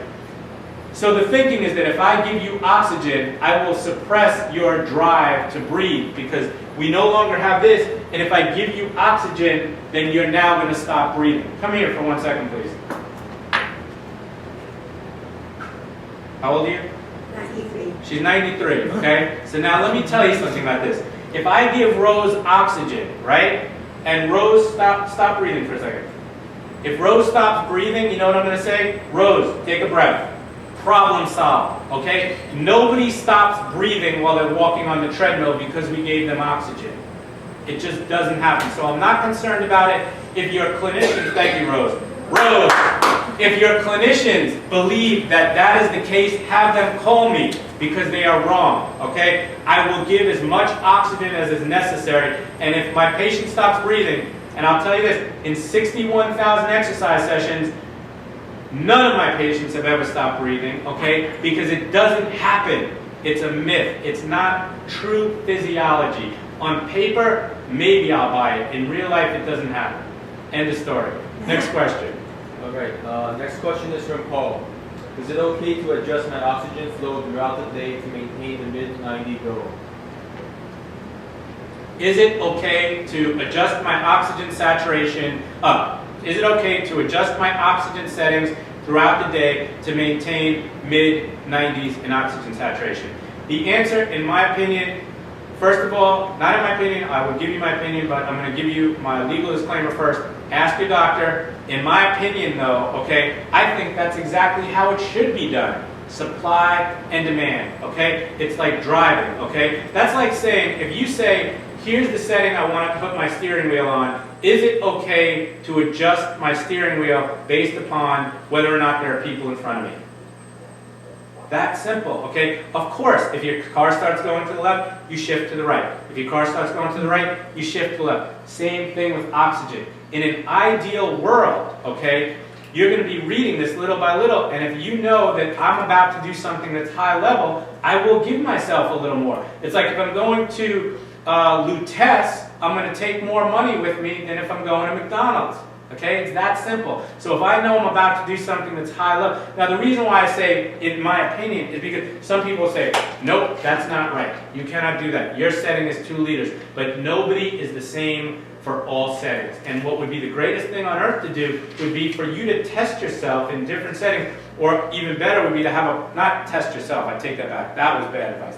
Here's good advice. Have a professional test you in different settings. And what we do with our patients is if you know that you have to walk up a flight of stairs, we'll check you on the stairs. And if on 2 liters, that keeps you at 95%, then by all means, we know that that's adequate. But if on 2 liters you go to 87%, then we'll check you on 3 liters. And if that's not adequate, we'll check you on 4 liters. But this is supposed to be titrated based on what you need, okay? Again, I'm open to questions on this. If you have them, email me. And again, you know that I do consultations. Next question. All right, next is from Karen. She says, I agree with what you said about oxygen saturation. How can we get the government to change the baseline of 88%? Karen agrees with what I said about oxygen saturation. How can we get the government to change their baseline of 88%? You know what? If you know me very well and you know the Pulmonary Center, you know my dealings with the government are not that pleasant, okay? I would say this. I would say, here, that's a complex question, and I have answers to it that I wouldn't necessarily want to broadcast in this setting. But let me give you some suggestions, okay? What you're talking about is that Medicare has a guideline that in order to qualify for oxygen saturation, not saturation, in order to qualify for supplemental oxygen, you have to desaturate to 88% or lower, okay? That is based on faulty information. I showed you that 88% clearly is not enough, okay? So, but that being said, I'm not a big believer in getting things done. I don't think that that's a good use of our, I don't think the government's going to change that. I simply don't. I think the government makes decisions that are not always based on fact. I'm sure I'm getting audited again anytime soon, so bring it, government. I know I'm in trouble, I'm causing myself a problem right here by saying this, but I think that there are ways that these things can be worked around not worked around, I take that back. I think there are things that your healthcare team can do to ensure that you are adequately oxygenated. Use your imagination based on what I just said, and specifically, I will give people individual answers about that. I apologize, I know that's shifty, but the government is always after me anyway, and I know tomorrow I'm probably getting audited, so sorry, thanks for that question, but okay, let's go. Alright, next one is from Matthew. What do you do with those that can't tolerate exercise? We have started inspiratory muscle training for those who have a difficult time tolerating more than 20 minutes of exercise. Your thoughts on this? Okay, so what do we do for people that can't tolerate exercise? We have started inspiratory muscle training for those that cannot do at least 20 minutes of exercise. What are my thoughts? My thoughts are inspiratory muscle training is good for the bed-bound patient, okay? But just because you can't tolerate 20 minutes of exercise, that doesn't mean that we don't start exercise. 20 is not the magic cutoff for starting exercise. 20 is down the road. But I have patients who come in and can only do a minute or two on the treadmill. Okay? So if you can do a minute or two on the treadmill at a time, then what I'll do is I'll let you do that minute or two, and then I'll let you rest, and then I'll let you do another minute or two. And then I'll let you rest, and then I'll let you do another minute or two. So now we've got 6 minutes, or let's say 3 minutes, okay? So you just did 3 minutes today. So then next time I'm going to do a minute and a half and let you rest, and a minute and a half and let you rest, and a minute and a half, and now we've got 4.5 minutes. And next time we're going to do 2, and now we've got 6 minutes. And guess what? Each time we do this, we're moving up in the world. That's how I would rather do it than just do inspiratory muscle training and think that that person's going to be walking, okay? Everybody can do something, unless you're dead. If you're dead, I'm not going to waste time rehabilitating you, okay? I'm sorry. But if you, as long as you can do something, okay, you can start an exercise program. And 20 minutes is not the limit. A minute is the limit, okay? And if it means you do a minute, or if it means you do 30 seconds and you stop and rest, you do 30 seconds, okay? And here's something else. We talked about intensity and gradually building up intensity. So maybe I do a minute and I have to wait 2 minutes before I'm ready to start again. But if I do that minute, and then now next time I only wait a minute and a half in between, that's increasing the intensity. So inspiratory muscle training is great, but I think the best inspiratory muscle training, as opposed to a specific device, is actual exercise, because you have to take these big breaths and you have to do this inspiratory muscle use. And I think it's best used in the body doing the natural activity, as opposed to taking a P-flex or something like that and trying to go. It's good. If that's the only thing you could do and you can't move your arms and legs at all, then I would say do it, or do that in combination with less exercise. So if you can only do, let's say, 12 minutes total of exercise today, then do those 12 minutes and do 5 or 10 minutes of inspiratory muscle training. But the goal is, as that exercise go up, our need for inspiratory muscle training goes down. Next question. Okay, next is from Tom. I'm on oxygen 24/7. When I go for a walk, I use a walker. Is this good or bad? Okay, question is from Tom. I'm on oxygen 24/7. When I go for a walk, I use a walker. Is this good or is this bad? It's great, okay? When you walk, if you need a walker to walk, then by all means use that walker, okay? Now, I don't know if I have one here, but I don't have one here. But I'm going to tell you something. Oh, I do have one here, okay? So Gloria, come on up. Let's do a commercial together, okay? So this is a walker that I love. As a matter of fact, I stock this walker by the dozen, because I always want to have this walker available to my patients, okay? Now, if you can't walk without a walker, then I would be kind of sadistic to say, yes, walk without a walker, right? That would be mean. And you'd be like, he's crazy, he said walk without a walker, and every time. But here's the thing, you get benefit. Like I said, I'm just joking. Here's the other thing. You get benefit from walking with a walker that you don't get from walking without a walker, as a respiratory patient. And this time, a lot of people ask me this question too. How come I can walk for 20 minutes on the treadmill, but I can't walk outside, okay? Here's the benefit of walking with a walker.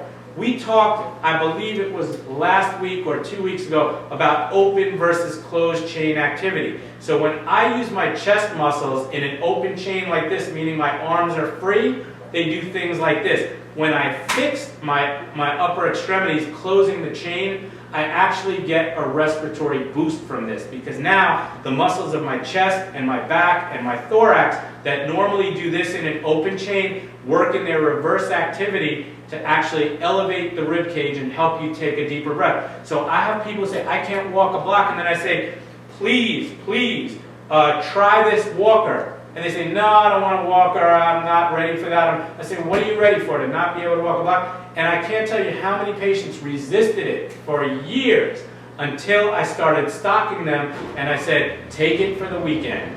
Just take it for the weekend. And they all pop their credit card on the desk on Monday morning and say, I can't believe it, I just walked 6 blocks. Okay? So walking with a walker is great. The fact that you're on oxygen 24 hours a day, if you need it, you need it. It's a simple fact. If you need oxygen, yep, Gloria? The question, do you develop a dependency on the walker? Do you develop a dependency on the walker? That's a good question, okay? Let's put it this way. You might, okay? But here's the thing. You might get more comfortable using the walker, but if by using this walker, again, paradoxical thinking here, okay? So if using this walker now lets you walk 10 blocks, and you get stronger, then you actually can become less dependent upon it, right? As compared to not using the walker and only using 1 block. Because at 1 block a day, you're deconditioning. At 10 blocks a day, you're building it up. And that is a great question that also ties us in to something else that people ask. Am I worried about patients becoming dependent on oxygen? And the answer, again, is no, because the only patient who's going to become dependent on oxygen in response to me giving it to them while they work out is a patient who is going to be dependent on oxygen anyway, okay? You cannot become addicted to oxygen. By using oxygen when you work out, it doesn't mean that you need oxygen sooner. It doesn't mean you need it if you don't use it in your everyday life, and it doesn't mean that you need more of it. Paradoxically, if we give you the oxygen and you're able to get a bigger workload, it is that workload that makes your body better at using oxygen and therefore less dependent on oxygen. Question? Okay, next one is from Wendy. Using my arms causes my oxygen to lower more than walking, so I don't use arms when I do elliptical. Should I worry about not using arms? Okay, using my arms causes my oxygen to desat, or causes my oxygen to go down more than just using my legs on the elliptical. Should I be worried about not using my arms? Is that the question essentially? Okay, so there's 2 things here, okay? There's 2 concepts. One is the concept of upper body exercise for patients with pulmonary disease, okay? We talked about the fact that a lot of people get short of breath washing their hair, getting dressed, brushing their hair, doing upper body activity. And the reason for this is because when you raise your arms, essentially stretching out your thorax and your rib cage, okay, that puts the diaphragm and the respiratory muscles at a poor mechanical advantage.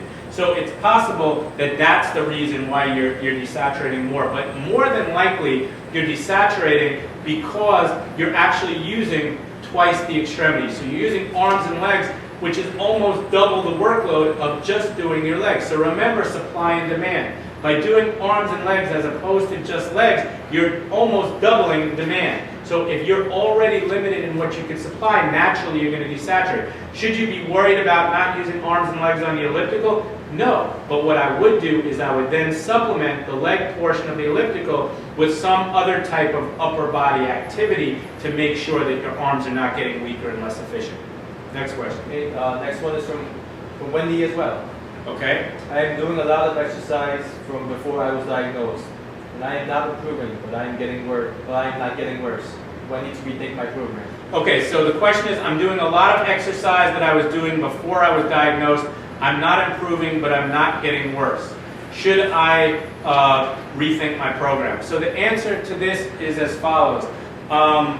It used to be, and some doctors still have this thought, that if I see a pulmonary patient a year later and they're at the same level they were a year ago, that's a plus, okay?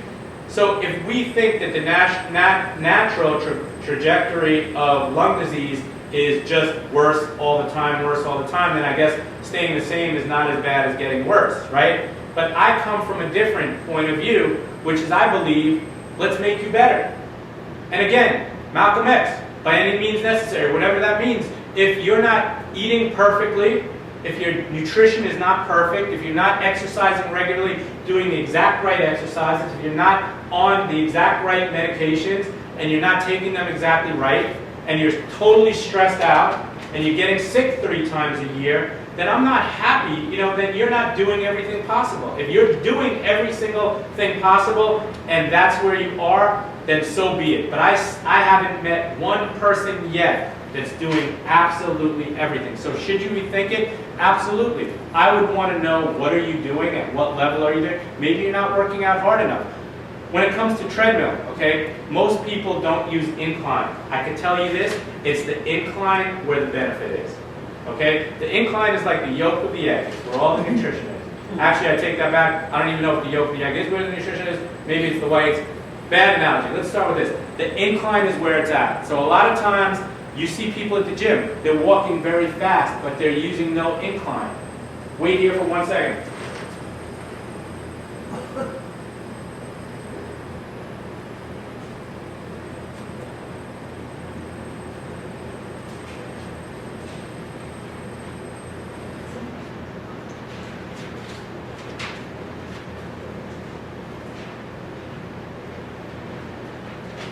Okay, I'm back.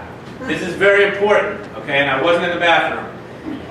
There is something called MET levels, which stands for metabolic equivalence, okay, or measure of exercise tolerance. It has to do with metabolism, okay? And the thing is that the higher the MET level means the higher the workload. So the higher the workload, the better the workout you get. As an example, just to give you an idea of the misinformation that is out there, I see people very often who are walking very quickly on a treadmill with no incline, okay? So as an example, if you were to walk at 3.8 miles per hour, which is very fast for most people, with 0% incline, that is equal to 3.9 METs, or MET level, okay? I could get that same 3.9 MET level at 2.2 miles per hour, which is 1.6 miles slower if I just go to a 4% incline.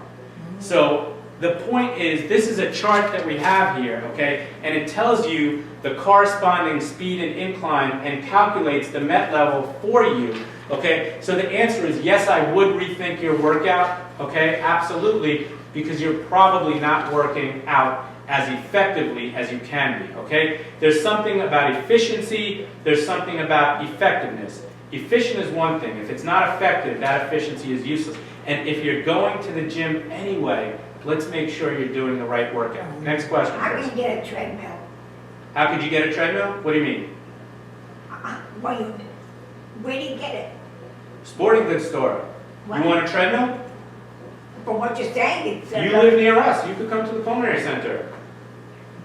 We have 5 of them. Or if you really want one at home, I'll teach you how. I'll help you get one, okay? But I don't want you. I take that back, Rose. I really don't want you at home alone doing a treadmill. If you want to do some exercise, we'll talk about that later. Okay. Plug over. Okay. Next question. Next one is from Cindy. Do you recommend stair climbing versus walking? Do I recommend stair climbing instead of walking? It depends. Okay. Every answer is it depends. Okay, there's no absolute yes or no, except is the treadmill my favorite piece of exercise equipment, to which the answer is yes, okay? Stair climbing is great for you, okay? But if you can't, the difference between stair climbing and walking, stair climbing is much more vigorous than walking, okay, because it's super uphill, and the average person cannot do enough stair climbing, okay, in order to really make it aerobic. So if you are somebody who's used to taking the train every day to work, and then all of a sudden you've declined a little bit and you can't take the train because you can't walk stairs, then by all means stair climbing would be a part of your program. But if you're somebody who isn't doing much exercise now and gets short of breath walking from room to room, then I would never advise you to start a stair climbing program as opposed to a walking program. Next question. This is from Diane. Is it okay to work through SOB if saturation is mid-90s Is it okay, from Diane, is it okay to work through SOB if your saturation is mid-90s, okay? SOB is shortness of breath, okay? So is it okay to work through SOB if your saturation is mid-90s? I would want to know other things about you when you're short of breath. So I'd want to know what is your heart rate also, because saturation is not the be-all and end-all. You could be 96% and your heart could be going, please stop. You know, that's not what we want. So the beauty of what we do here, Start Plug, is that everything we do is fully monitored. As you exercise, I have you hooked up to an EKG. I know exactly what your heart's doing. I know what your blood pressure is doing because I'm checking it every 5 minutes, and I'm checking oxygen every 5 minutes. So the answer is, if your saturation is okay and your heart rate and rhythm are good and your blood pressure is fine, then by all means work through it. You have to work through it. And part of the benefit of rehab is that you also become desensitized to shortness of breath. So here's one other basic thing that you should know about. We talked about vital signs, but let me talk about something called the RPE scale, or the rating of perceived exertion scale. So the rating of perceived exertion scale is essentially something that goes from 6 to 20. 20 is very, 6 is very, very light. 20 is very, very hard. And in between there's everything else. The overwhelming majority of your workout should be in 3 categories, so let me make it simple for you, okay? Fairly light is 1. Somewhat strong or strong, okay? In general, ask yourself during your workout, how do I feel? During the overwhelming majority of the workout, we want you to be in the somewhat, I forgot one thing. Fairly light, somewhat hard, or hard, okay? In general, for the majority of your workout, we want you in the somewhat hard to hard range. But if you think about it, again, like a flight, you should start off fairly light. Most of the workout, cruising altitude, should be in the somewhat hard range. And at the peak, where you're working at your most vigorous, it should be hard. If it's very hard or very, very hard, it's too much for you. If it's very light or very, very light, it's not enough for you. Okay? So in general, you want to be working out in the somewhat hard to hard range. How many more questions do we have? At least 5 more. At least 5, let's go quick. Okay, this is from Angelica. How soon after a patient starts to do treadmill exercise should you start to add the incline? How soon, Angelica asks, how soon after a patient starts to do treadmill exercise should you start to do the incline? I start incline right away. But do it little by little, not 10% incline. So in other words, as an example, maybe the first time I see you, we'll do 10 minutes, I'll start you at 1.4 miles per hour with no incline, and then I'll go to 1.6 miles per hour for 1% incline. And then little by little we build up. I have people in their 90s that are walking at 3.4 miles per hour with a 14% incline. Okay? We cook here. Okay? I got people who, like, if you didn't see their heads, you would think you were at, like, Synergy Fitness or Crunch Fitness. Okay? I'm working on a Nike commercial now that I want to pitch to Nike, where you just show my people working out. You don't show their heads and then you show their heads. I think that incline is an essential part of a treadmill workout. So if even 1% incline is too much for you, start flat. But little by little, start to add 0.5%, start to add 1%, go to 2%, 3%, 4%. It's important, okay? Next question. All right, next one is from Joan. Joan. How do I prepare to hike in the mountains this summer with my family? How do I prepare to hike in the mountains for your family? Okay, so that's a tough question. I don't know you, okay, so I don't know what you can do now, but hiking in the mountains has multiple elements to it, okay? So there's the fitness element, there's also the altitude element. So if you say the mountains of Peru, okay, where the elevation is 14,000 feet, that's a whole different story than going to, some hills in Central Park.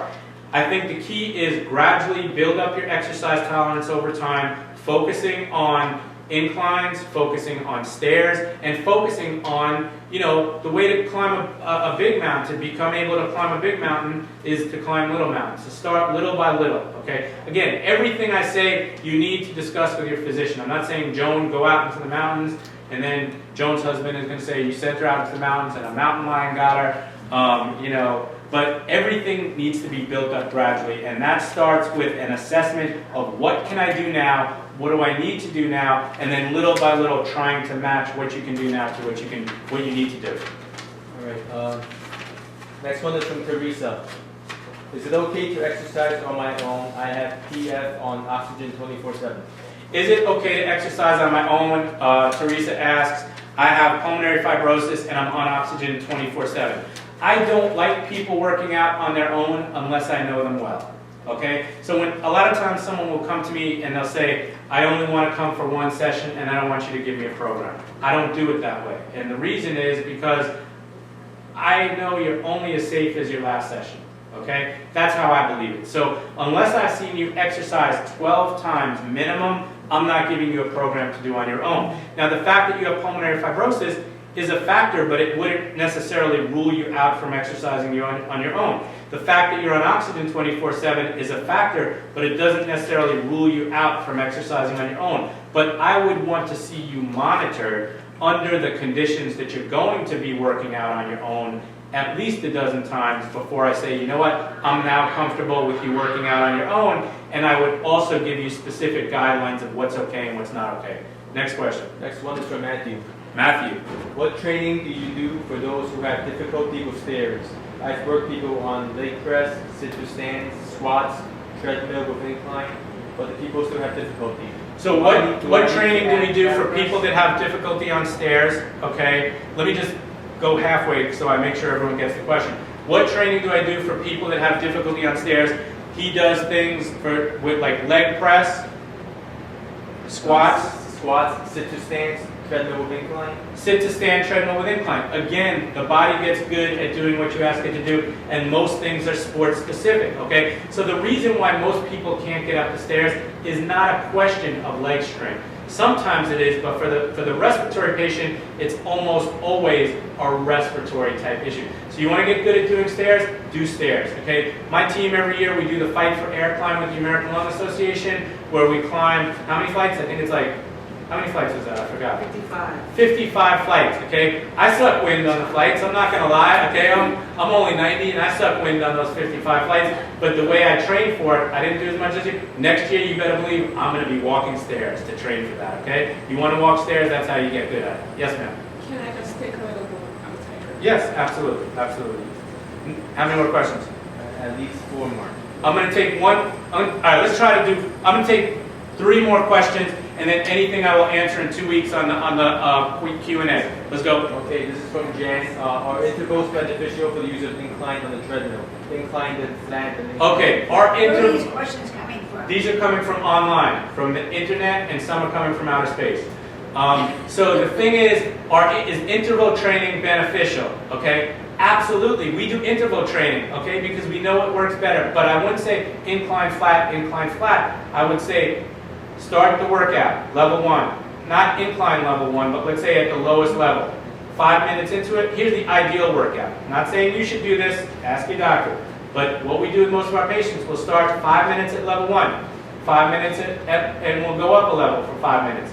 Then something new that we started doing about maybe 7 years ago that we found really helps people to get to high levels is we'll do 3 minutes up again, then we'll give them 3 minutes down at a low level. And what that down does, lowers the heart rate, lowers the blood pressure, increases the oxygen saturation, resets the stretch and pain receptors in the lungs, okay? And then we go up again to the highest level for 2.5 minutes. And then you get the benefit of having your whole body do that high level of activity, and over time we increase all the levels. 2 more questions.